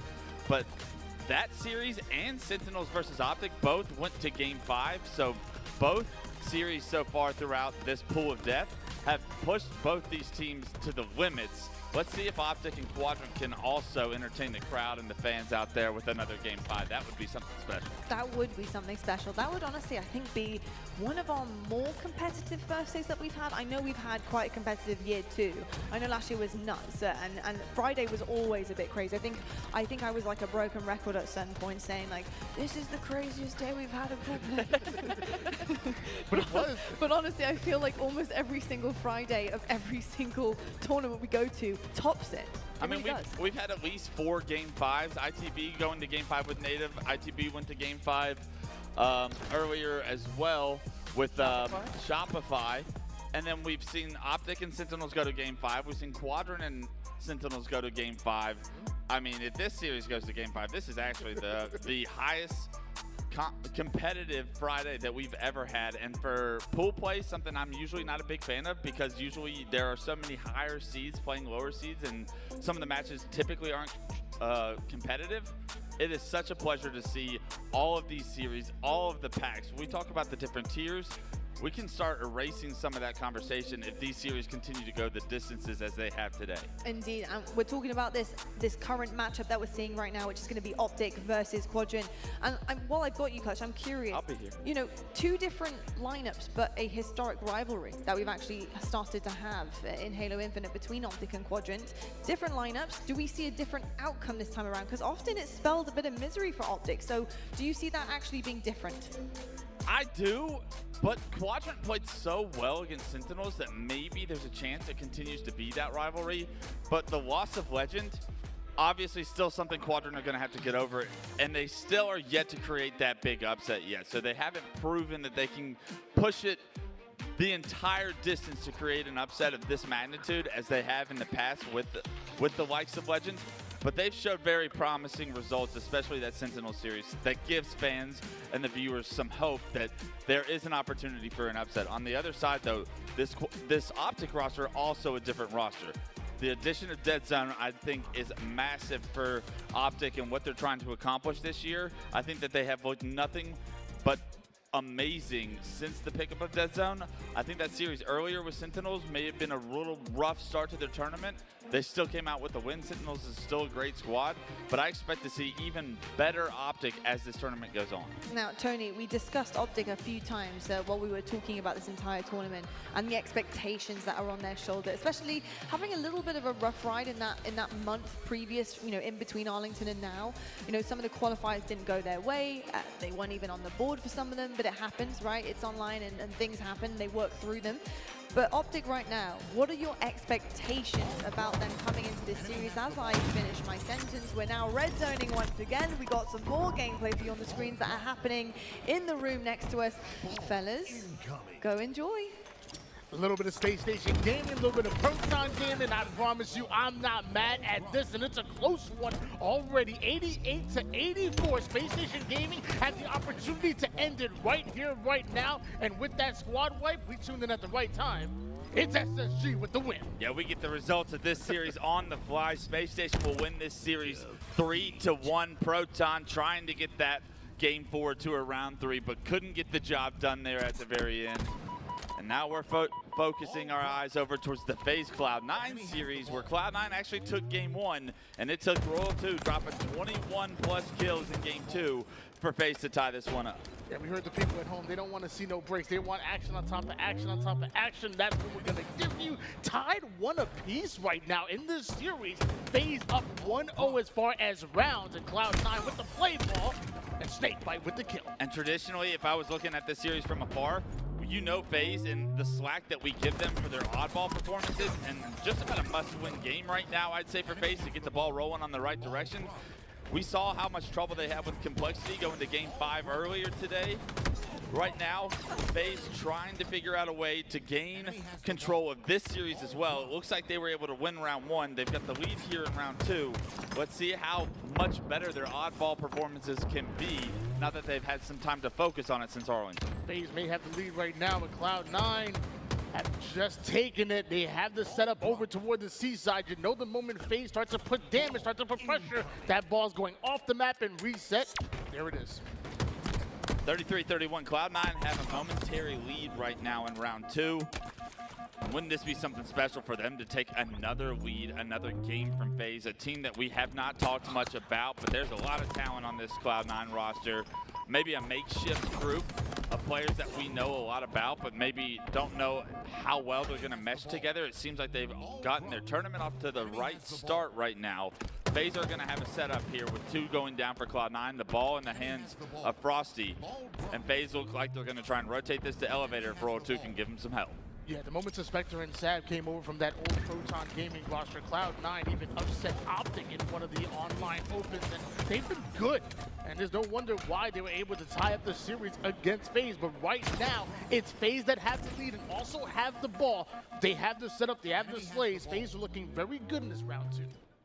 50-33 now. FaZe starting to take a little bit more of a commanding lead here in round 2. Royal 2 still owner of the pipes right now. Frosty's going to drop that ball for the shock rifle, I believe. It's going to go into Royal 2's hands. He gets flanked in the meantime, however. Frosty able to recapture control of the pipes area with that shock rifle. Puts to use onto Tusk, and right now Renegade feels the pressure coming from the rest of Cloud9. He's going to rotate that ball towards Elevator, but that rotation is also met with the flank from Cloud9. The setup is now broken. As Cloud9 have the numbers, all they got to do is hold off FaZe. We're going to come in quick. It's sad, has the responsibility of holding down the A side. I do see two players of FaZe trying to push through tower. They better watch out, and Frosty's already found the headshot with the shots, making 2 so far, and Renegade makes it 3 down, and that's a full wipe. FaZe right back, putting points on the board. Frosty was the only player alive from FaZe after that initial setup got broken, but Frosty does enough to buy time. FaZe immediately break what would have been, should have been a Cloud9 setup, and now FaZe look like they're in control. Once again, Snakebite camo in hand. You know, he's making a decision here whether he wants the ball. I like the idea of him throwing it towards his teammate and putting this camo to use. 73-42 lead.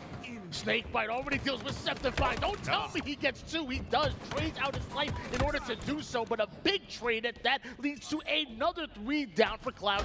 13-2-6. Snakebite starting to take over in the slays. He says, I'll do it myself with the amount of kills that he's got on the board right now. 73-42. Still 30 points separate these two teams. Cloud9 looking to push into Elevator. The ball is going to be in a very easy situation for them to transition this to a full setup of the Elevator right now. FaZe are going 2 down. Renegade going to try and find a timing top catwalk right now, but too many members of Cloud9 are able to focus on the Renegade, and that's going to stagger FaZe's opportunity for a push here now that Renegade's taken down so late. It was a super confident push coming out of Renegades, a push by himself there, and it might have paid off, but the moment Cloud9 saw it, they really focused, fired him, and dealt with them so quickly. Now Cloud9 have a clean setup, and we could see yet another lead change here, maybe for the final time, as we see Renegade pushing over toward that top 8 catwalk once again. This time he will play his life, but this time Cloud9 still have the ball. Cloud9 had the ball, and they have a man advantage momentarily. Tusk going to drop that ball, understanding that FaZe have got to be somewhere around him. Unfortunately, FaZe actually not able to push through the turbine right there. They were forced to back into white, and right now Frosty gets the first pick over towards the batteries, and that's going to open up the entire FaZe roster for the map for the FaZe roster. Let's see if this push is successful. It's all 4 down. And FaZe are able to pick up that ball instantly. Sab coming off respawn, able to make this setup a little bit weaker than what it would have been. Let's see if Cloud9 can break this setup, because both of these two teams are going to have one opportunity at a setup with how close the score is at the end. With multiple going down for Cloud9, Tusk tries to make that flank play, and he tries to make something happen, but sadly it doesn't. And since then, FaZe have continued to have this ball, and now Frosty has a shock rifle and camouflage combination. It is deadly, and that's a remote detonation. 91-80, Cloud9 have the lead. It looks like FaZe were going to have an opportunity at a setup, but I believe we have a little bit of something more important happening towards the main stage that we're going to have to refocus on. We like to just keep things on a cliffhanger. You know what I'm saying here. Keep a couple tabs keep your tabs open. Yeah, exactly. That's what the tabs are for. Twitch drops are obviously available too, so make sure you're tuning in. We do have our main stage action ready to go. Really excited about this one. A rivalry, folks. And we're going to find out if the results are going to be the same. We've got Quadrant versus Optic. Let's see your teams.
Welcome back, London. Welcome back, Twitch. And I know you've had enough of me, but can I interest you in a little Dave Walsh for this Optic Quadrant series here happening on the main stage? Dave, you're a legend.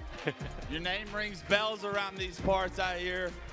And it's a pleasure to finally get an opportunity to cast a series with you. And what a banger we have. Optic versus Quadrant, a tale as old as time as far as Halo Infinite's concerned. But this time around, we have a bit of a twist, a couple team changes since the last time these two teams matched up.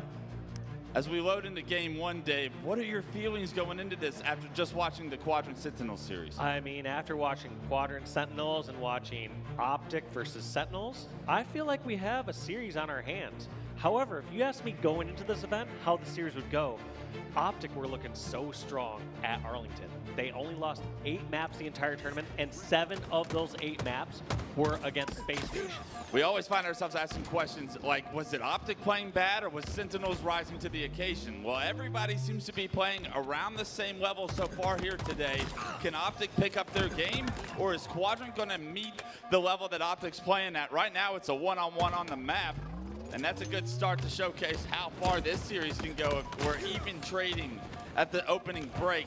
Lucid, bottom middle, still continuing to play his life, trying to pick up some early hill time, but it is Quadrant that's in the hill momentarily. Yeah, when you're seeing everyone drop like that, you just know call-outs are going through the comms on each side. Everyone's aware of where they have backup across the map, and so damage isn't taken for free. It is punished by these top squads. Absolutely. It looks like Quadrant are going to be rewarded with the early hill time. I believe it was them that also were rewarded with that first camouflage in the hands of SLG. However, kills continuing to be traded, just about a third of the bar in Quadrant's favor. It's still anybody's hill here for Hill 1. Yeah, right now they're just kind of posturing for position, just seeing how much damage they can get across the map, see if they can get some slays out. They aren't going to overcommit to the hill right away, not until they at least have a couple members down. And now you might see Optic step their toes in a little bit. Now that they have 3 down and Snipe Drone is the only one left.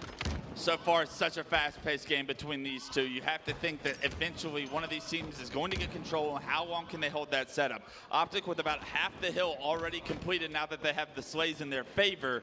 Dave, what are you seeing here? What I saw right there, though, from Lucid was overall a great play. He went over towards glass, checked towards driveway, but once he realized he didn't see anybody, he instantly sprinted towards yard, towards gold ledge to see if he could get back in that fight. But ultimately, it was just too little too late.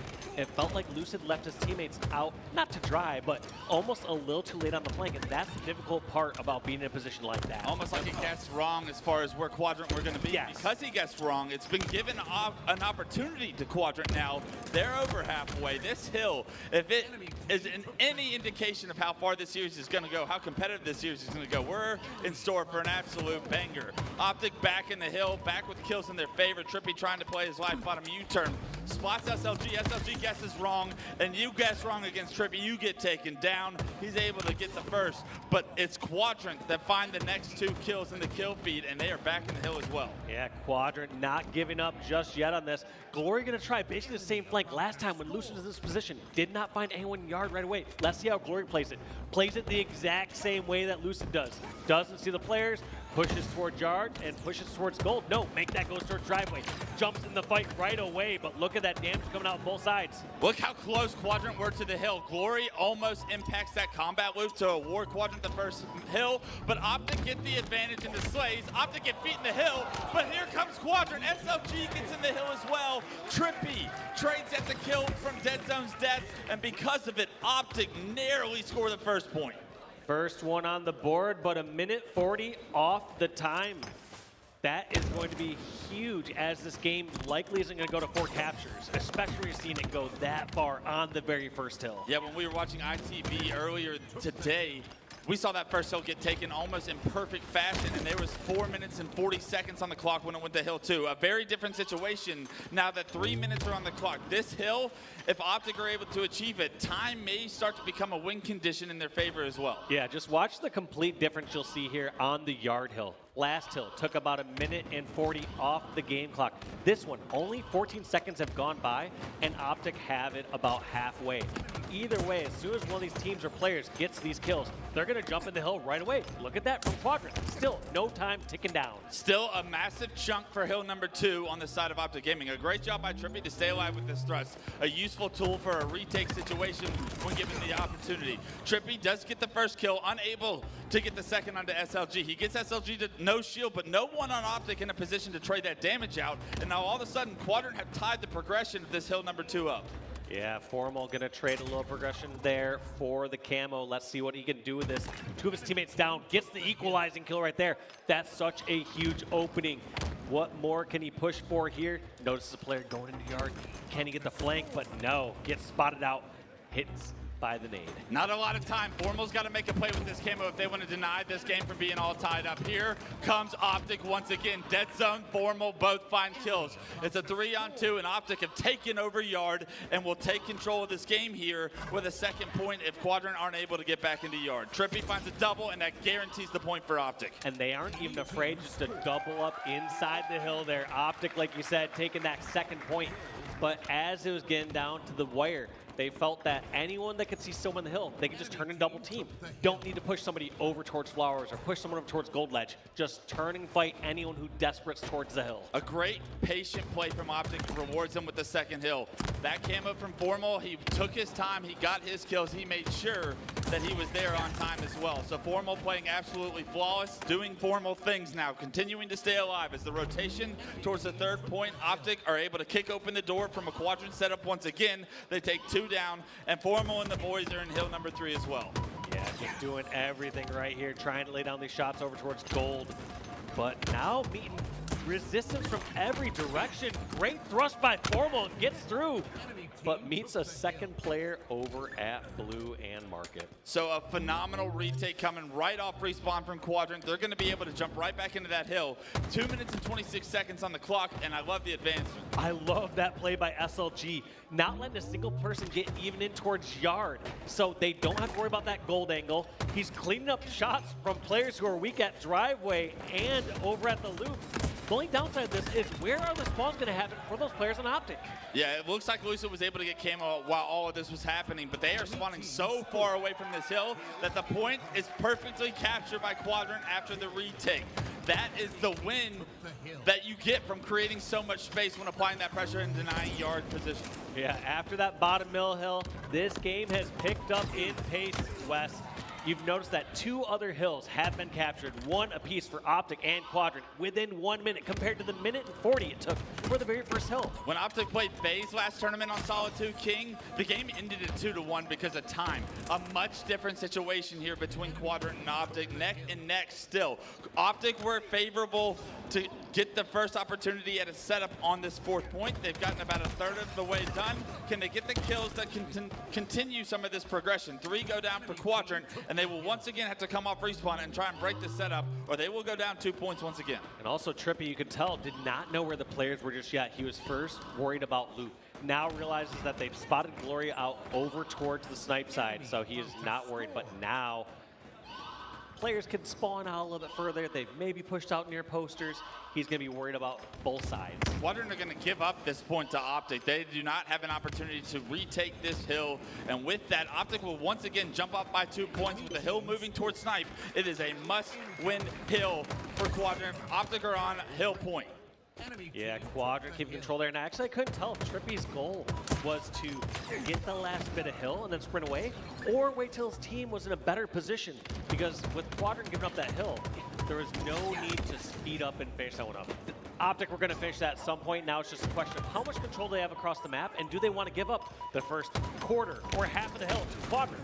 Yeah, that's like a game of chess. Can you make the clock even further in your advantage? Because right now, Dave, look, since the hill has moved, it has almost been a perfect setup for Quadrant. 2 minutes still on the clock, and we're almost seeing the 5th point of the game captured. Yeah, and I think that's exactly what the hesitation we saw from Trippy was earlier. He was just kind of playing, do we grab this hill? And a lot of times, when in doubt, you just got to take the objective if you're not certain. However, there is that riskier, however, higher reward play. You can sometimes wait that out, but now we are seeing this 2-3 game, and clutch, last time this took 1:40. Are we going to see it take this long this time for this final hill? It looks like Snipe Drone is in a perfect position to answer with a no.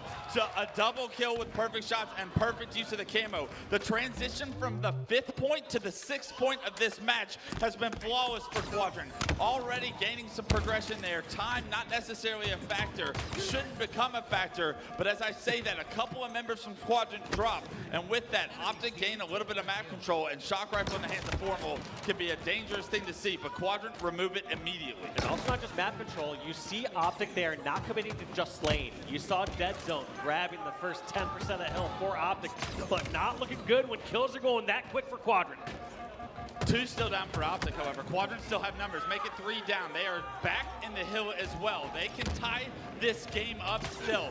Time not going to be a factor here in game 1 of the series. A double for Quadrant once again will allow them more progression. Can they finalize this last moments in this hill to tie this up, as it will move to yard for the 7th and final point?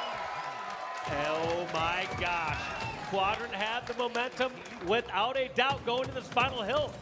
Are Optic going to ice it up? And can they get the kills needed to get this yard hill? Optic once again with the perfect rotation into yard. They are set up to gain early progression on this 7th point. Quadrant have done so much to come back from down 2 points, but they need to find a way to break this setup.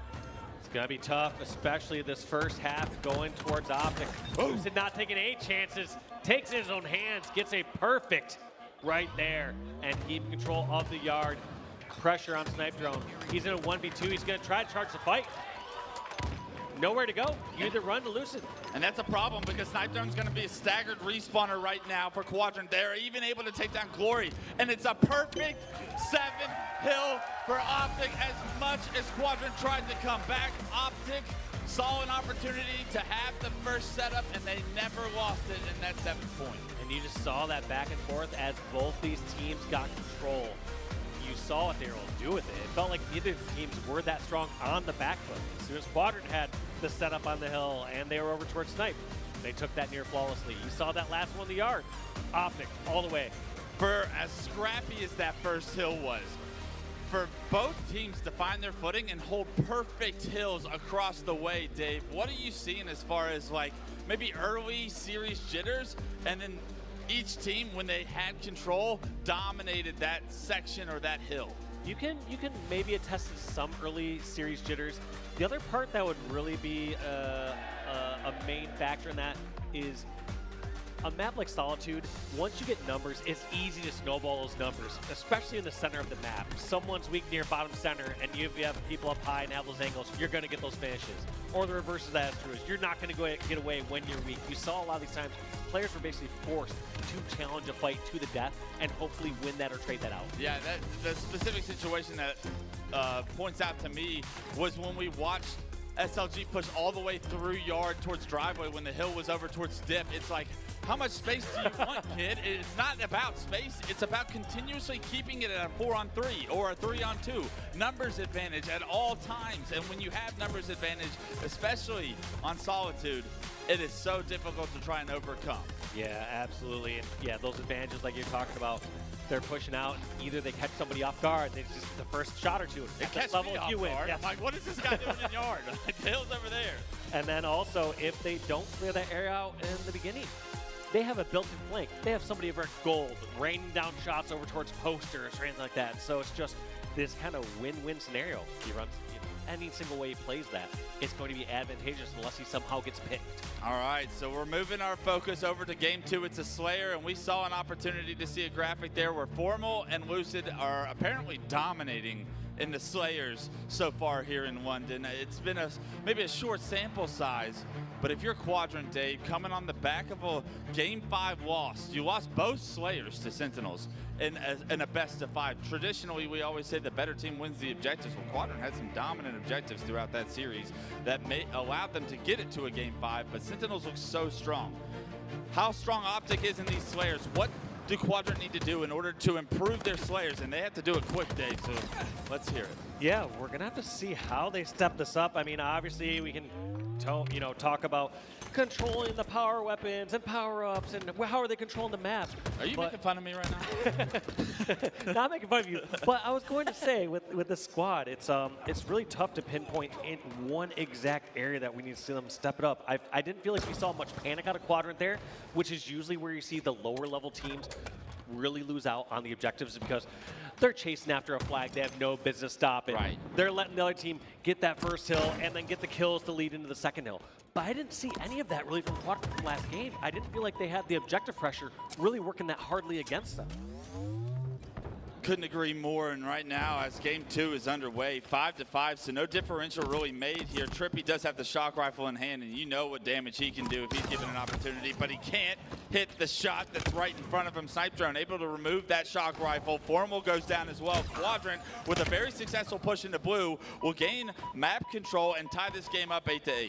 And looking at the Killjoy medal I just saw from Lucid there, SLG, you're going to need to slow him down if you want to make sure you're going up 2-0 here from the Optic side. Just absolutely on fire. If I remember correctly, when I was watching SLG versus Sentinels, he won a fight he had no business winning. I also saw another similar fight. Oh my God. Speaking of getting kills that you had no business getting, somehow SLG, no shield, no problem. His aggression paying off for Quadrant here early on. 8-1-2 and a triple kill medal to pair with it. Glory now in a massive one-on-one. You don't want to find yourself in one-on-ones with Formal, however. Formal wins that one, and because he wins that one, he's able to transition on to a kill on Snipe Drone and to another kill. So that one-on-one, how impactful that was, because of Formal's impact on the next combat loop was massive. Yeah, that's the biggest part about this game is as you win that one-on-one, are you getting some extra shots after? Are you getting a melee in? And those are those advantages that kind of snowball all the way through. Because now it's turned into a camo control, right? You got map control. What did that transition to? Camo. Now the snowball continuing to go down the hill. What can Trippy give us with this camo? I feel like he's going to get active. Ends up finding one fight over an elevator, takes some damage. But the more focus on the Trippy means less focus on other members of Optic. Are they pushing across the map and getting more ground? Looks like the camo's out, so not as much as you'd like to see from that camo. In fact, Optic are now behind by 1 kill. Not as much, but they didn't find themselves in a terrible position either. They gained some map control and relieved a little bit of the pressure because Quadrant a little bit slower to, or more reluctant, I should say, to push because they know Trippy is somewhere with that camo. Camo has run out. Quadrant still do have a lead. It's 20-19 as this game slows down into a snail's pace, and information is the name of the game here. Yeah, just finding where teams, players are at. If they see a mismatch at some spot on the map, they're just going to press that. Looks like the spot is C-flat, first pick by Formal. Do they continue to push over towards Hydro? They know at least one more member's over there. A bit of an overextension from Glory is going to open up blue for the likes of Optic Gaming. Looking to push now into white, starting to rotate together. Look how in sync Optic appear to be right now. Yeah, Optic all on the same page, pushing towards C and Hydro, but there are the reinforcements. Snipe Drone takes out Lucid, takes out Formal, and we still got a 1-kill lead here for Quadrant. Snipe Drone does get traded out eventually in the back of blue, and Trippy's found himself another shock rifle. In the meantime, though, SLG is 11-3-3. For this game to be in Optic's favor with those stats, have to worry you as a Quadrant fan, Dave. 11-3-4 now. If SLG slows down at all, you have to think Optic are going to continue to build what is now a 3-kill lead. Yeah, the reason why you want to see your team just dominating in a moment like that is because you can't expect someone like SLG or any of these superstars to have those sprees consistently. And so when you get those sprees, you want those to turn into leads rather than staying tied or behind against your opposing. Yeah, are they making an actual difference in the score, or what is going on in the game that is not allowing it to? Right now, Optic do find themselves under a lot of pressure. A couple players down and being stuck top white, not a place Lucid wants to be, but a shock rifle in hand can change everything. He is able to trade with Snipe Drone there. He's able to relieve that pressure. It's going to stop the push, but those plasma nades can be oh so tricky and Formal. I feel your pain there. That happens to me all the time. A beautiful job by Quadrant to bait those plasma nades and take down Formal to once again extend the lead now in their favor, 33-30. Also just one step ahead there. Ooh. You saw Formal was actually trying to slide into those plasmas just to scoop those up before going over towards Mangler Pit. As this game continues to go on, SLG continuing to keep up the pace though, 13-4-5, and he is chowing anything and everything. When you're on fire in a match like this, Dave, and your stats are 13-4-5, Dave, I know you've been there a ton. Are you trying to just get into any combat loop because you feel like you're in a flow state right now? And you just got to be active. Yes, 100%. You're not trying to be the person that's sitting back. You're saying, get me into any fight. This is my Put me game. in, coach. Yeah, Let me, you know, I will go win that 1v1, and now I'll get a shot or two. Would you guys just relax for a second? I'm dominating. I think Demon D used to tell me. Just let me fight. Just let me fight. And, you know, some people are like, it's not a marathon, it's a sprint. Or, you know, it's not a sprint, it's a marathon. Either way it goes. Those expert runners are better than you. Yeah. Those marathon runners can run faster than I can the whole time. So what are we talking about here? Absolutely. The chaos ensuing over towards Elevators going to give Quadrant now a 2-kill lead. We're crossing the 40-kill mark. This is where things get interesting, especially when their two are separated by just 2 kills. The push out of pipes is the bravest thing I've seen today. Dead Zone opens the door for some space for Optic Gaming. Lucid gets a double himself. All 4 down for Quadrant, and Optic take a 1-kill lead. And do they have them all trapped in one spot? No. Somebody over at Pipes, SLG at Pipes, split spawns over at Elevator, and that is huge for Quadrant because they got all stuck in one location. That could spell bad news about SLG, the hero of this game thus far. Let's see what fight he takes. Wow. Goes against 2022 MVP Lucid and does some damage that can't be returned. And Lucid's 16, 5, and 11 himself, so he's trying to keep up with SLG, but doing that right now seems like an impossible task. A 3-kill lead, 46-43 for Quadrant. Just do not go away from this POV because you know this player wants the game in their hands, trying to find where anyone is at. Like we said, when you're in these stalemates, it's where the mismatch is at. What information are you gathering? Sometimes even no information is good information, saying we don't see somebody over at, you know, Needler or Pipes or wherever. But right now, both teams just trying to peek out, get a little bit, and then they're going to commit as soon as they feel they have a number advantage or a damage advantage. Optic are traditionally so good in these moments when the game slows down and they get the information. They traditionally make the right play every single time, it seems. What are Quadrant thinking? Do you try to force a play with this 3-kill lead and just trade it out towards the 50 mark, or are you going to make a mistake that you regret for the rest of your tournament? Well, I think you have to assess, are you winning in this trading of time? Is your team going to have the advantage again, the camo or the power-up? And Lucid knows where 2 people are at long haul, says, challenge me, bro. I will go for this trade right here. You come up, we're both dead. Yeah, Lucid so confident in this position. Doesn't hit the plastic pistol shot. Gets knocked down to no shield. Pays for it with his life. A kill is traded out, but camo now in the hands of Quadrant as you're seeing that player jump up Turbine. It does get traded out. Optic Formal rips the camo player's head off with shock. This is the big one, and SLG gives you the big one the Quadrant need to make it 49-47. 49-47, Formal has a shock rifle, but they are scared of trading out anything. As soon as one person is too close from Optic, expect the charge to happen. Formal trying to get any sort of pick, needs to make them fully punished before they make any charge across the map. Quadrant are not in a position they want to be in right now, all stuck in pipes, and Formal changing positions with the shock rifle is going to catch someone off guard. Snipe Drone doesn't take the first, but the second one is true from Formal. 49-49, they find 2. Last 2 players are alive. And SLG gets the 50th kill and ends the game for Quadrant's favor, tying the series up 1-1. Thank you, SLG, for that game. Obviously, it's a team effort, but from what I saw from SLG, he was doing some individual work right there.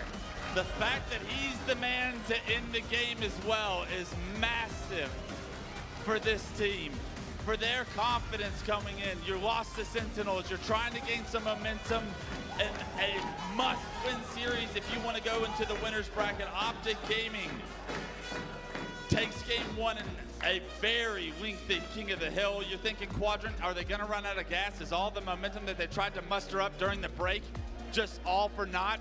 But what a response out of this team to tie this series up going into game 3, and what a response from SLG. Yeah, and you're right too. You're like, all right, is SLG gonna slow down? You know, he went 8-3 or so at the beginning, and nope, kept that pace up the entire game, kept that KD up the entire game, and with it, keeps their team in this series. Optic is a squad that you do not want to go down 0-2 against. Now as we shift our focus to game 3, Empyrean CTF is gonna be the name of the game here.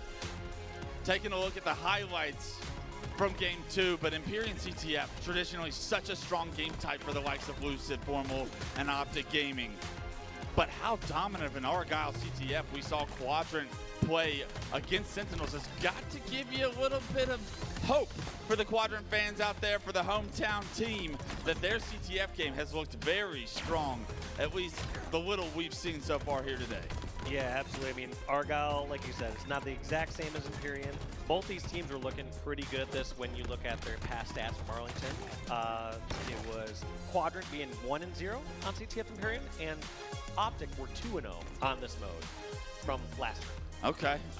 You know Optic's good at this map, especially with the history that those guys have in their careers. Trippy, Dead Zone, Formal, how many hours of Halo 3 they played, and Luce is good at everything he does. I mean, he's a basic male model up there, dominating the competition, an MVP, a world champion. I'll stop with the accolades. I could go on, though. But, you know, if you're Quadrant, and what you saw from Argyle, I think it transitions to Empyrean.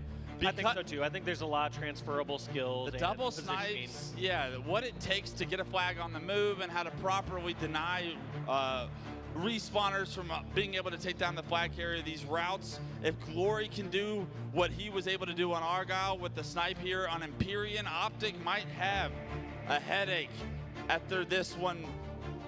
We're having Quadrant try to gain the lead in this series, something I didn't know we'd be trying to say here. As this one's kicked off, the series all tied up, and Optic Gaming looking for a response after a Game 2 loss. Oh my gosh, does not get the back smack onto Dead Zone, and gets the trade out in the end, but that's such a roller coaster of events. You expect to get a kill on the Rockets and have a Rocket player, but that flag is already moving? Are you kidding me? Flag is on the move, but that repulse pushes the flag so far back right there. It's going to make it more difficult for Optic to get a touch and keep it contested. Right now, Snipe Drone coming off respawn, able to hop on that return. It was Snipe Drone that repulsed the flag carrier back towards his side of the map, because if that doesn't happen and the flag's under bridge, it's a lot easier for Optic to try and get a touch and compete for, as opposed to the street right in front of the enemy snipe. Much easier to guard, like you said, and yes, that is uncommon. I can't recall the last time we've really seen flag carrier get repulsed to a more disadvantageous position. Heads up play by Snipe Drone to keep this game all tied up at 0-0. It was an early attempt at a flag run failed by Optic Gaming, shut down, I should say, by Quadrant.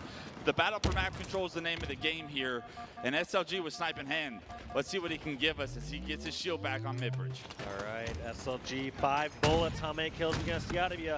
Pressure coming over from top turret, coming over from sword. He knows Trippy's going to challenge that. Oh, yeah. And he accepts the challenge gladly.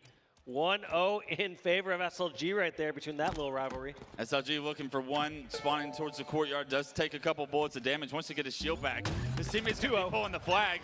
SLG finds a pick. SLG finds a body shot. SLG gets a nade onto Formal as well. A lot of damage that may be able to get capitalized on from the rest of Quadrant, but where are they? Seeka's coming through green. 2 players in the training. Seeka finds them both, but that flag carrier did get shut down by Optic. Nobody on Quadrant in a position to run that flag, it appears, and it will be a battle for map control that we're seeing instead of a potential flag run from Quadrant. Yeah, I mean those kills were answered quite quickly by Dead Zone in that last exchange. Is all that damage was done by SLG kind of got canceled out by an incredible play by Dead Zone. Yeah, if you're not able to kill that flag carrier and he's able to stay alive somewhere in the Needler or the Mauler, that flag would still be on the move and probably put in for Quadrant.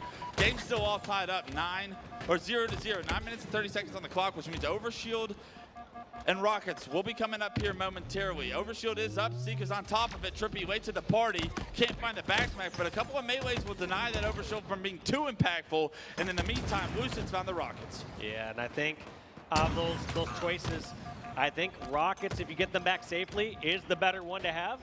But then again, it's tough to get those into an effective position. Sometimes just being stuck over at green doesn't do much if you're just going to get shot over from snipe or sword side. Yeah, the big power curve swings from those power weapons, both negated.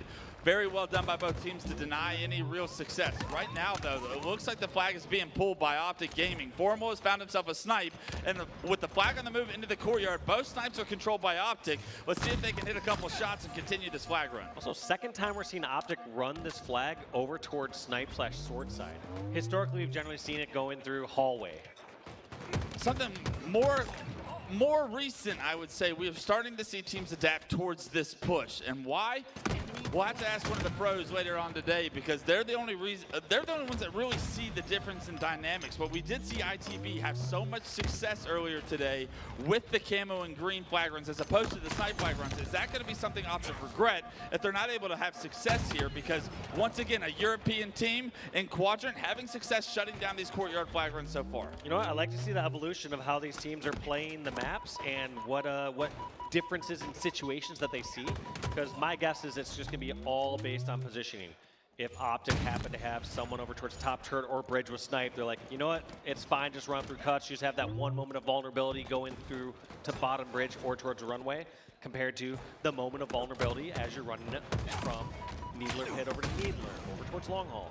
It's also different with stylistics as far as like how the Europeans are playing Empyrean CTF to how the Americans are. So maybe what Optic does works traditionally online in the scrims against some of the best in the world, but Quadrant obviously having an answer so far for anything that Optic has thrown at them throughout this game. Still 7.5 minutes on the clock, no caps rewarded for either team, no real significant opportunities, I would say, either. But here comes Optic Gaming. Deadzone gets the first kill in green. Deadzone's going to also find the second kill, and he's going to get a nade onto the third player that just spawned Mauler. This could be bad news bears for Quadrant. A beautiful trade to take down Deadzone, but the rest of Optic Gaming are surely short behind. Deadzone creating so much space. That's the thing you're not seeing on the stat screen. Yes, Deadzone has the most kills for Optic, but on top of that, creating the most space for Optic. Those rockets were nearly a free grab for Formal compared to all the space that Deadzone created. Yeah, if you're Deadzone, you did your job in that situation. Formal needs to pick up a couple of kills and open the door for Optic to get some map control here. Glory spotted out in the courtyard. Formal still with one rocket in his back pocket.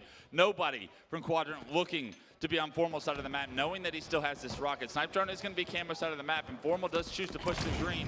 The last rocket going to be shot onto Glory, but it's wasted as nobody from Optic able to take down Glory so far. It actually is Trippy flying through green that does finish the kill eventually. Both flags are being pulled right now. Both teams coming off respawn, and this is a very interesting decision for Trippy to try and see what he can do. A beautiful kill from Sika is going to open this opportunity up for Quadrant to get a flag pull. Multiple members of Optic are going to be here to try and up this return, and let's see if Sika can get the kill about a potential touch. The answer is no on the touch. It's going to be a reset, but Snipe Drone will be in Optic space to get another pull. Yeah, Snipe Drone behind enemy lines, going to get this next pull, and how fast does he take it? Decides to run over towards Needle Pit, gets on in towards Needle, and this one's going through long haul. I don't know if Optic are going to be able to stop this.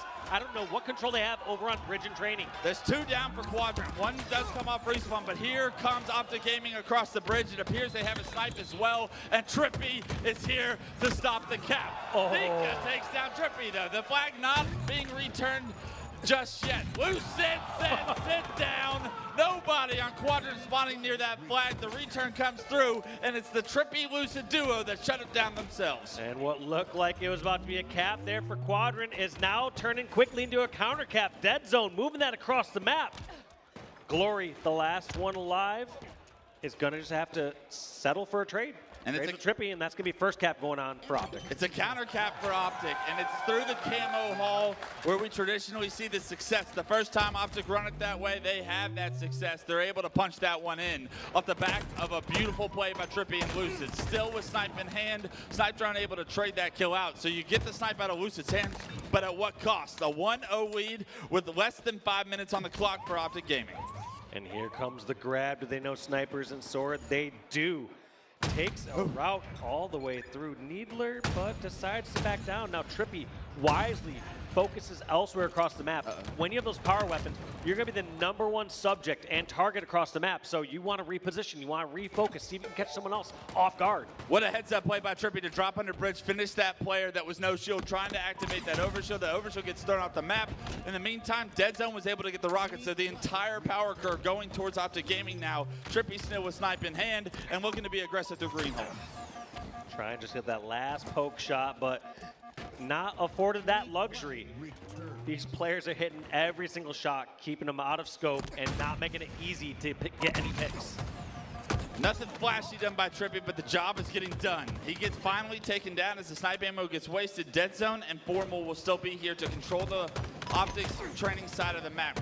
SLG trying to push through camo, needs to wait and try and buy time for his team, but there will be no help from his team. They get taken down, and Optic continued to push through green and camo this time around to find success. 3 go down, Sika's the last player alive, all 4 down, and now here come Optic Gaming.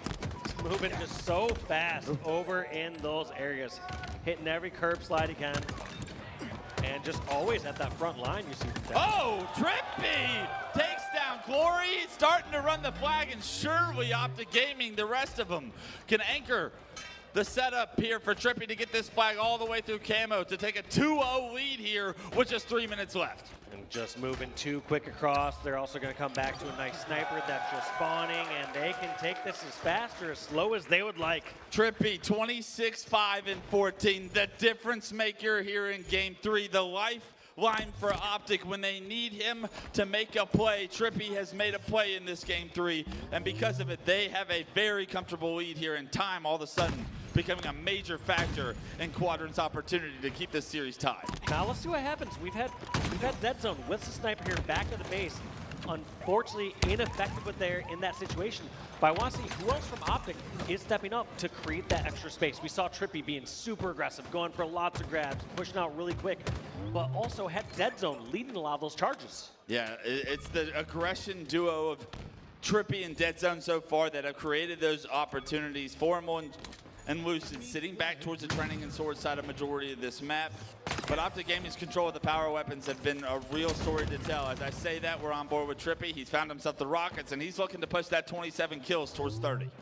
Yeah, and I think the best defense is a good offense. Just take a little bit more space, and then you can go back and clear out your base if needed. But one thing we've seen from less experienced teams is sometimes they'll turtle up once they get that lead, and you start to see that their game plan falls apart as they don't have that aggressiveness, as they don't have that option in their playbook.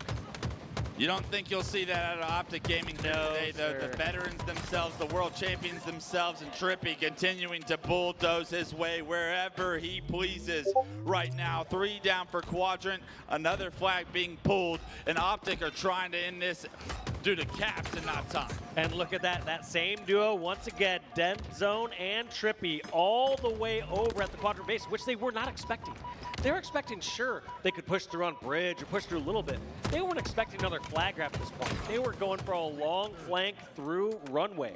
If the situation was different, Trippy might have felt more of a need to desperate for that flag. But with a minute on the clock, they let that flag get returned. They reset. They make sure that they don't go 2-3 down in a situation that could get Quadrant any sort of life.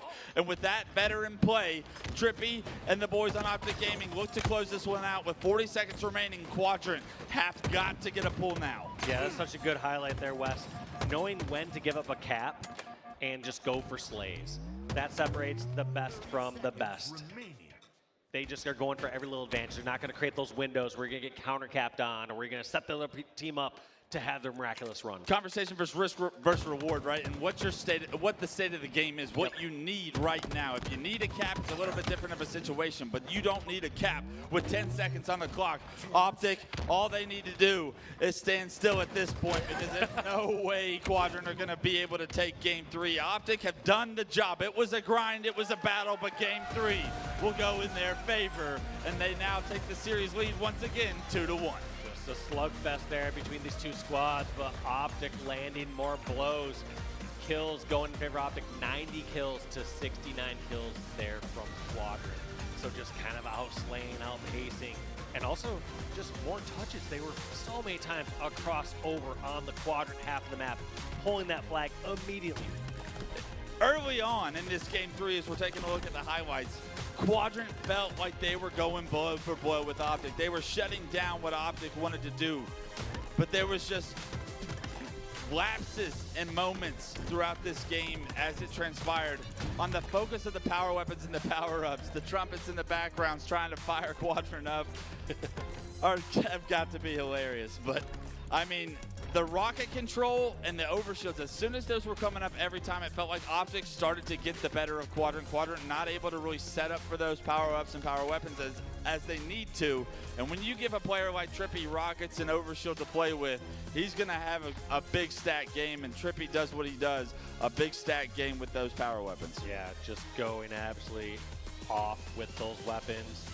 And also, like you said, anytime they had those kills or advantages, they were just flying towards the flag. And notice how immediately, as they started to transition their focus from the overshield and bridge side towards the green and camo side, they started to have so much success, right? It felt like Quadrant didn't have an answer for the amount of pressure that Trippy and Dead Zone were both putting into their Neeler, into their Mauler, and the havoc that they were creating. It really was that spark of a counter cap where you thought Quadrant were going to take the lead, where that game completely shifted in momentum, however. The snipes from Lucid, the one kill onto the flag carrier from Trippy, and then the double from Lucid was the spark that ignited the flame that became Optic Gaming in the second half of that game 3. Yeah, they just absolutely took control, like you said. All those counter cap opportunities, they took advantage when they had that window open. But now we're looking into game 4 here. Live fire, oddball. Looking at both their HCS Arlington stats. Both of them 1-0 in this game mode at last. Undefeated. Undefeated. Can't lose it. What happens when an unstoppable object meets a, immovable, or unstoppable force meets an immovable object?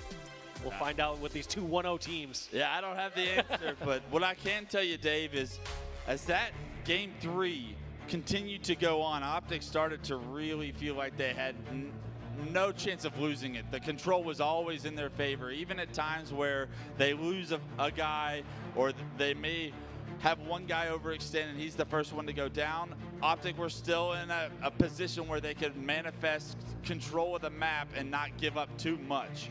On a game type like Oddball, I feel like that is such an important quality to have. Let's see if Optic can continue that, or can Quadrant find an answer or replicate that same level as the battle comes underway. SLG is going to open it up with the first pick, and that's a good start for Quadrant fans here. Camo's coming up momentarily, so these kills and the control of the early oddball time is usually a strong indicative of what's going to happen here early in this game 4. Yeah, Lucid trying to hit those shots onto Glory or Snipe Drone, but teammate in the way, so trading out a little damage there. But this ball is not in a safe spot. These teams are just going to be vying for a garage control. You see them instantly going over towards the garage window because they realize they control that. They control the garage. They control the ball. Yeah, Optic aren't able to get that ball into a real secure position, and as they go all 4 down, that camo pops up. The ball is going to be picked up by Quadrant, and with Snipe Drone and camo in hand, the ball setup is going to be a perfect house setup for the side of Quadrant. House, I don't know how Snipe Drone's getting shot right now, but somebody has some eagle eyes over on Optic Gaming. They're able to knock him down to no shield, trade the camo player out, and that is a massive kill on the side of Optic Gaming. I would say massive kill for Optic Gaming, but also just a bit of a miss from Quadrant. You have all 4 down.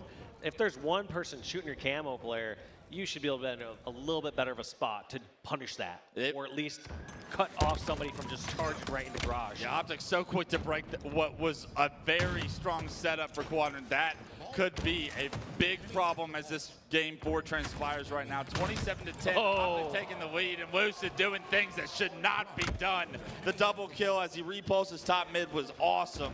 The ball gets rotated towards green as well, so Optic not only going to gain a significant lead here, but should be in a good position to play once their setup is finally broken. Look at this, Trippy just buying some time there, trying to halt these members from top center so that they know Nest is clear, but it's been broken. Here comes the charge. You know they're coming from garage, you know they're coming from Nest. But Deadton's going to be able to drop that ball. He's going to be able to play that ball. It's perfect shots from Sika that will force the play ball. Formo's still going to be over here. Narrowly takes down Sika. It is a double kill for Sika, but look, the ball already gets reset, and Trippy already has it in his hands, and he's taking it away.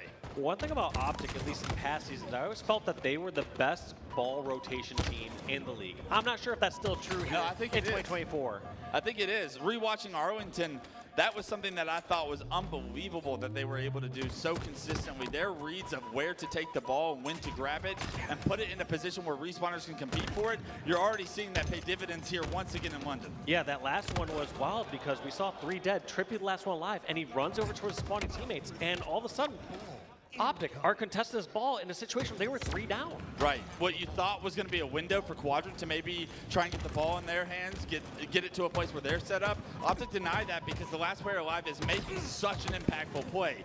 It's 57-10 now. Quadrant find themselves down 47. Snipe in the hands of SLG could change everything, however. It's a double for SLG. The ball gets neutralized for a moment, and this should be the first real Quadrant setup we've seen since that camo play. Yeah, first Quadrant setup, you have SLG with Snipe, and he's not missing. One thing you also brought up, Wes, was you said, all right, when you're on fire, what are you doing with your team? What are you having them play a little different? When it comes to OBJ, you need to have your teammates just grab that. It doesn't matter if you have Snipe or not. You say, take this ball, I'm destroying right now, let me go do some work. There's something about having a teammate that is so objective eccentric that he is always near the ball, no matter what the play is. Trippy seems to be that player here for Optic Gaming, as Dead Zone as well, a duo continuing to impact these objectives. Dead Zone with 53 seconds, Trippy with the other 4, you got Lucid with 1, but a 58-24 lead right now for Optic Gaming. Quadrant, maybe not getting outslayed necessarily, but the objective efficiency continuing to be in Optic's favor as Trippy once again, last guy alive, runs away with the ball. Yeah, and that's so frustrating. You feel like you come out ahead in those slays or engagements, and all of a sudden you're like, wait, when did they get out there? What's going on here? And then that's where frustration seeps in. You start to charge across the map, maybe not taking the exact route you should take. You get punished for that, and you're back in respawn. Yeah, you feel like you're almost getting robbed of the good plays that you feel like you're making. Unfortunately, the best plays that have the op ball in hand, and right now, Quadrant need to find a way to do so. 69-24, Dead Zone ball in hand. There is a player towards Camo in Seiko, but he's got to wait for his teammates to respawn if he has any chance to try and break another Optic Gaming setup. Let's see what Dead Zone decides to do with this ball.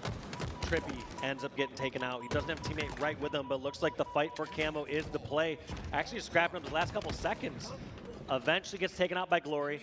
Now ball in the hands of Quadrant. Do they decide to keep it garage, or do they decide to rotate it over towards green? They're going to be forced to try and compete for this camo right now, and that's going to make this situation so difficult for Quadrant. It's actually Formal that sneaks away with that camo. He says you can have the ball for just a moment.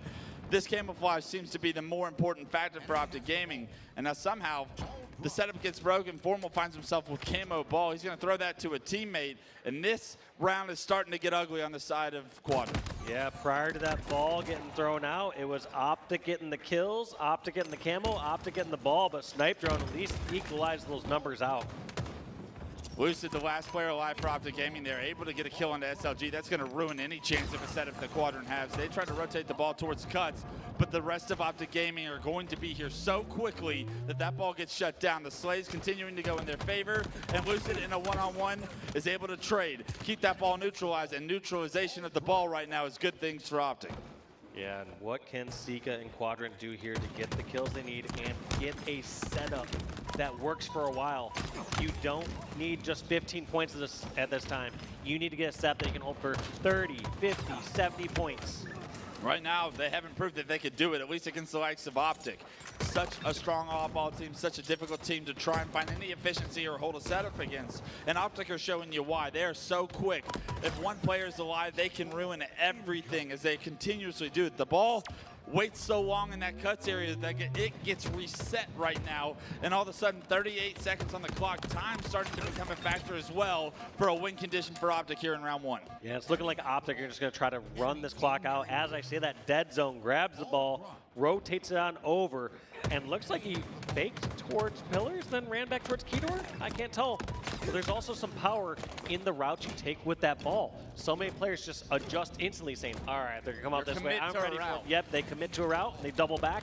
Just like that, Dead Zone scooping up the last 3, 2, 1 points there, and that's round number 1 going for Optic Gaming. A dominant round 1 here in game 4 for Optic Gaming, and Quadrant have got to figure out a way to hold a setup stronger than what they did in round 1 if they want any chance of this game 4 being close. Yeah, the scary part there for Optic versus Quadrant is Optic had 54 kills to Quadrant's 51. So only a 3 kill difference. You basically consider that even in slays. But the objective time, complete different story. There's an 80-point difference in the objective time there in that round.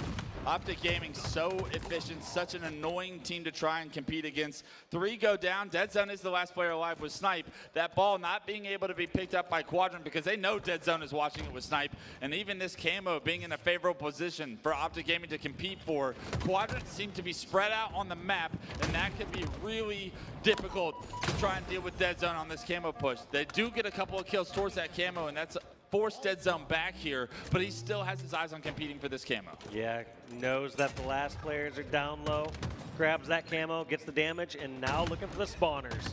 Glory gets traded out. Enemy has the ball. Where's the next one? They know it's dummy door.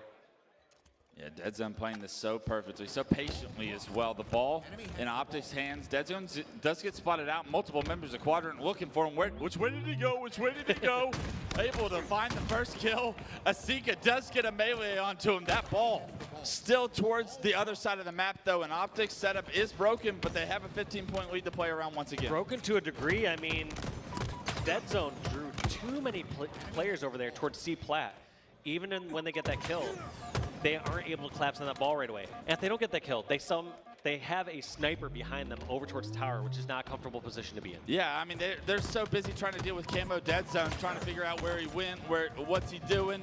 He's playing mind games with them, and in the meantime, the ball still in the hands of Optic, continuing to be a nuisance. Every single player for Optic making this such a frustrating experience for Quadrant. The differences between these teams has not been seen to this level until this map mode combination because of how dominant a team like Optic Gaming can feel like it is to play against. And Quadrant do have a couple of kills in their favor. The ball is in-house. If they're able to take down Formal, this is the moment we've been waiting for. Quadrant with ball in hand, a full house setup. Can you find where Optic are coming from and stop the push? And I like this too. They're also getting the ball in a position where they can play ball. At any other times we've been seeing Quadrant die with the ball, they're tossing the ball out of a window or something like that, but Optic are actually able to grab that ball instantly after they get the slays. This is the first round of slays we've seen Quadrant have with ball in hand. They should be able to make this round very close. Camo is the focus for Optic as Trippy gets taken down.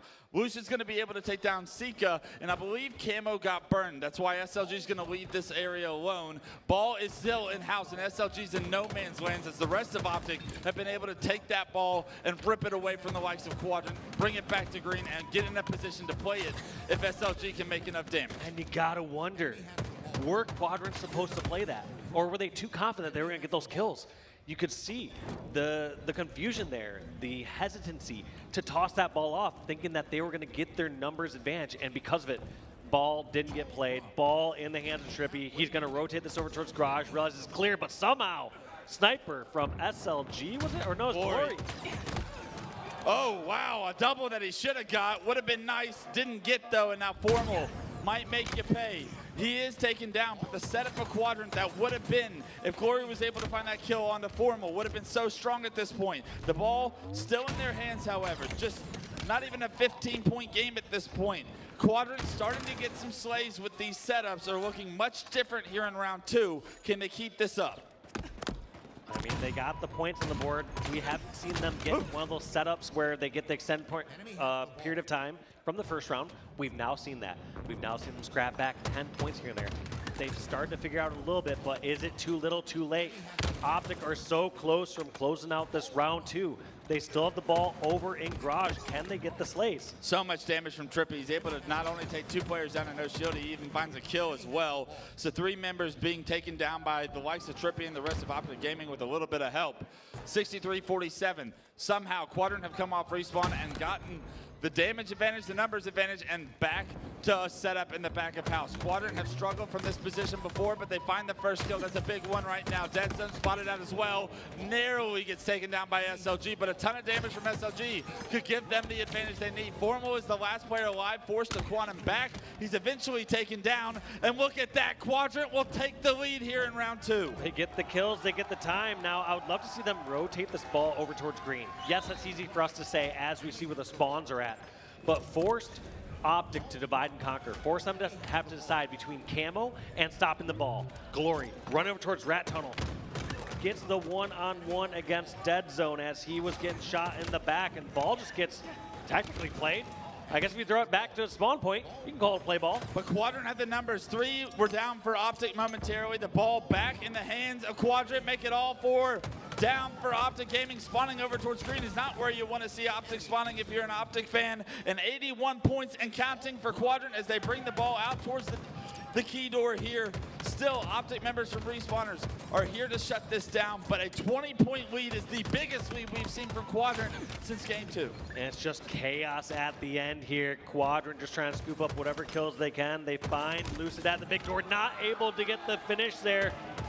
Lucid taken out too quick, and that's 3 down. What can Dead Zone do? Dead Zone spawning over at green. He's in no position. They need to get this ball in hand and force Optic's hand. 83 points. You can get this narrowly to close to 100, if not 95, and force the hand of Optic to push in places they have no business pushing. A couple of kills go in their favor. The ball, I believe, is neutralized here as Glory going to make his way towards it. He knows Optic Gaming are trying to bait this ball. There's 2 members in that key door on both sides. Glory's going to have to play this one slow and hit a shot. Oh, Glory gets the opening right there, gets that kill, and does not get that follow-up damage onto Dead Zone, but damage has been done, and time's been bought. Optic Gaming are totally fine and comfortable right here. They're not too worried with the clock having 1:15 left on it.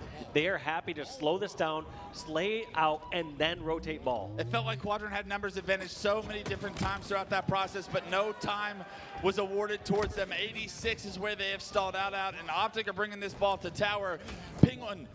Dead Zone in a position where he can play this ball if too much pressure comes his way, but he is going to try and get this game as close to tied up as he can. He's taken down very quickly. A great kill from Quadrant will reset this ball. Glory with snipe in hand. If he hits a shot, they can take this to a round 3. And SLG putting the pressure on right away with this ball reset. I like this play from Quadrant. Do not let Optic get comfortable. Don't let them spawn to full force and push back. Glory grabbed the last 2 points there, and that's going to be a tie game we got here. Let's go, Quadrant. We get a round 3 here in game 4, and what a different story that round 2 was from round 1. Quadrant started to figure out how to hold a setup. Not even just figure out how to hold a setup. Outslayed Optic by 16 kills in that last round 2. I mean, when you have the other team half dead the entire game, you can do whatever you want. If you don't want to pick up the ball right away, I guess it still just works out. It was a one-on-one between SLG and Formal to kick this round off. Formal 5s SLG, picks up the snipe, the ball. He says, take the ball, I've got to pop off. Jumps up top tower with snipe now in hands. Can he find the first? It's an easy shot on the SLG. Formal in a position to get his team a significant lead here in round 3. And instantly play balls it, decides to keep this top control. I like this bait. Don't need to overcommit in direction. But it's just the curse of competitive gaming timing. You look away, that's when they're going to pop out. And Glory, what can he do with this camo? He sees the threat.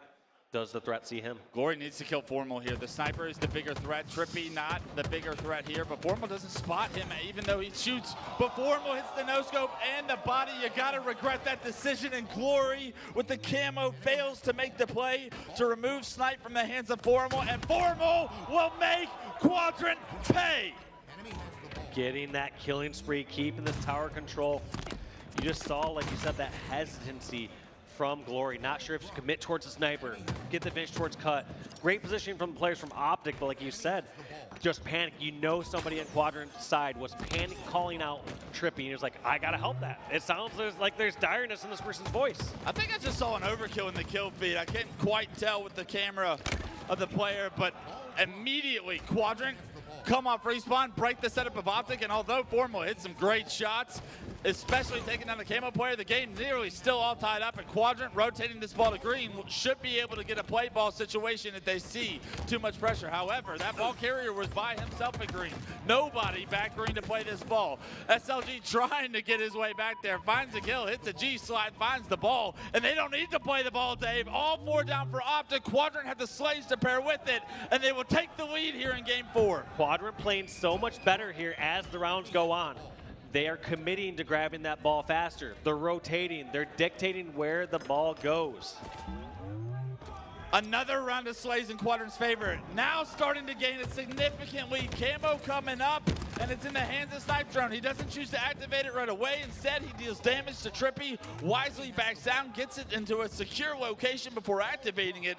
And now Quadrant with the house set up, camo in hands of Snipe Drone, have an opportunity to blow this round 3 wide open. Barely misses that third shot before the melee, but that player gets finished off at bags. Lucid, the last one alive, but does not see the rotation opportunity. Yes, he does. Somehow gets the ball all the way towards dummy door and gonna try to buy some desperate time here for the Optic members to spawn. SLG and Quadrant opt to just go for the slays. So that play was effective there from Lucid. What should have been more time for Quadrant is now a dead ball. Another individual play of rotation of the odd ball made by Optic Gaming to make this more frustrating for Quadrant to deal with. They are in the lead, however, up 24 at this point.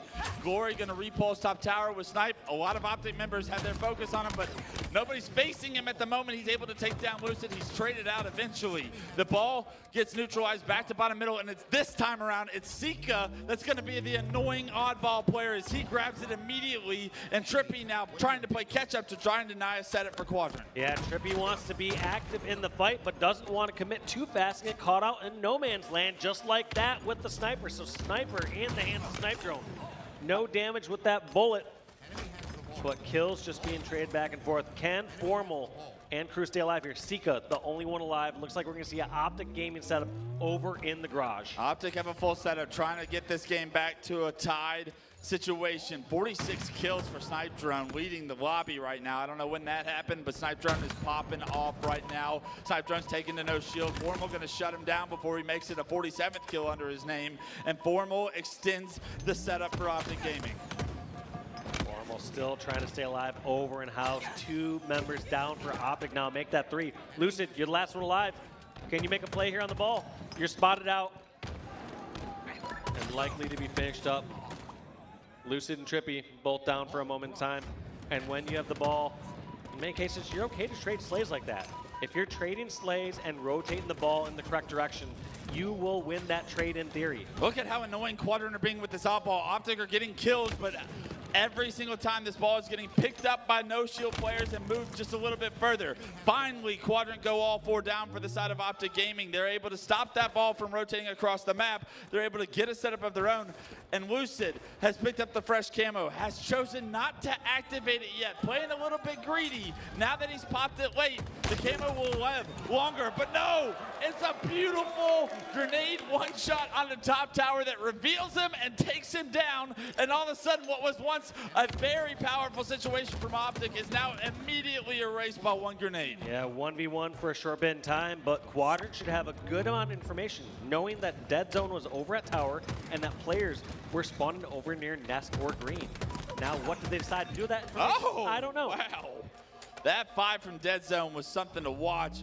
56 and starting to climb. This game will be all tied up momentarily. These trades are insane. These shots are even more insane. Dead Zone with the second back-to-back 5 will push the series or the lead in game 4 for Optic Gaming here in round 3. Yeah, we highlighted in round number 1 when Optic were going even in slays, they were dominating the objective. However, as soon as Quadrant were able to heavily outslay Optic, they took over in game 2. What do you do when Optic are outslaying like Dead Zone right now?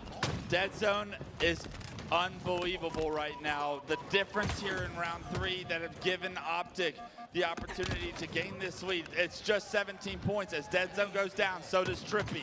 The duo's down. Formal gets taken down. Lucid was momentarily the last player alive. Spotted pillars, knocked down to no shield. The ball being rotated to green so that it is in a position to be played if Optic apply enough pressure back green. Seek is going to be back here. He's going to throw that ball off the map. He's taken down. 3 members of Quadrant are on respawn. Snipe Drone has got to find a way to deny this ball from rotating towards tower. Tie game, essentially. What a melee. I like that route from Dead Zone. Gonna be able to pressure that ball right away if it was grabbed. If not, you can just double team down there. Snipe Drone not only gets 1 kill, but gets a melee into the second. It gives the damage advantage for Quadrant. They also get the ball in hand. They retake the lead 81 to 80. Ball going towards back tower. Formal does not want that to go, but knows that it's a trap. He realized someone was not watching immediately from Plat, and it's too good to be true. Your spidey senses start to tingle, and you're like, this can't be right. Where is this person at? He says it's quiet. Too quiet. Checks his corners, and because of it, he's able to get that kill. That ball gets played. Formal goes back to bottom middle, picks up that off ball. 10 points is all Optic need. Where is Quadrant across the map? No one near Formal, and Formal with full shield and 97 points looks to put this ball in an unwinnable situation for Quadrant. And Optic find a way to close this series out before it goes to a game 5. And that, although wasn't a game 5 for us, that was one of the closest series we've seen between these two. And if there were questions of will this be a rivalry, if Quadrant can play at that level consistently, the answer will be yes. Yes, I mean, Quadrant are looking scary good. I mean, just such a difficult pool, though, as you look into players that play.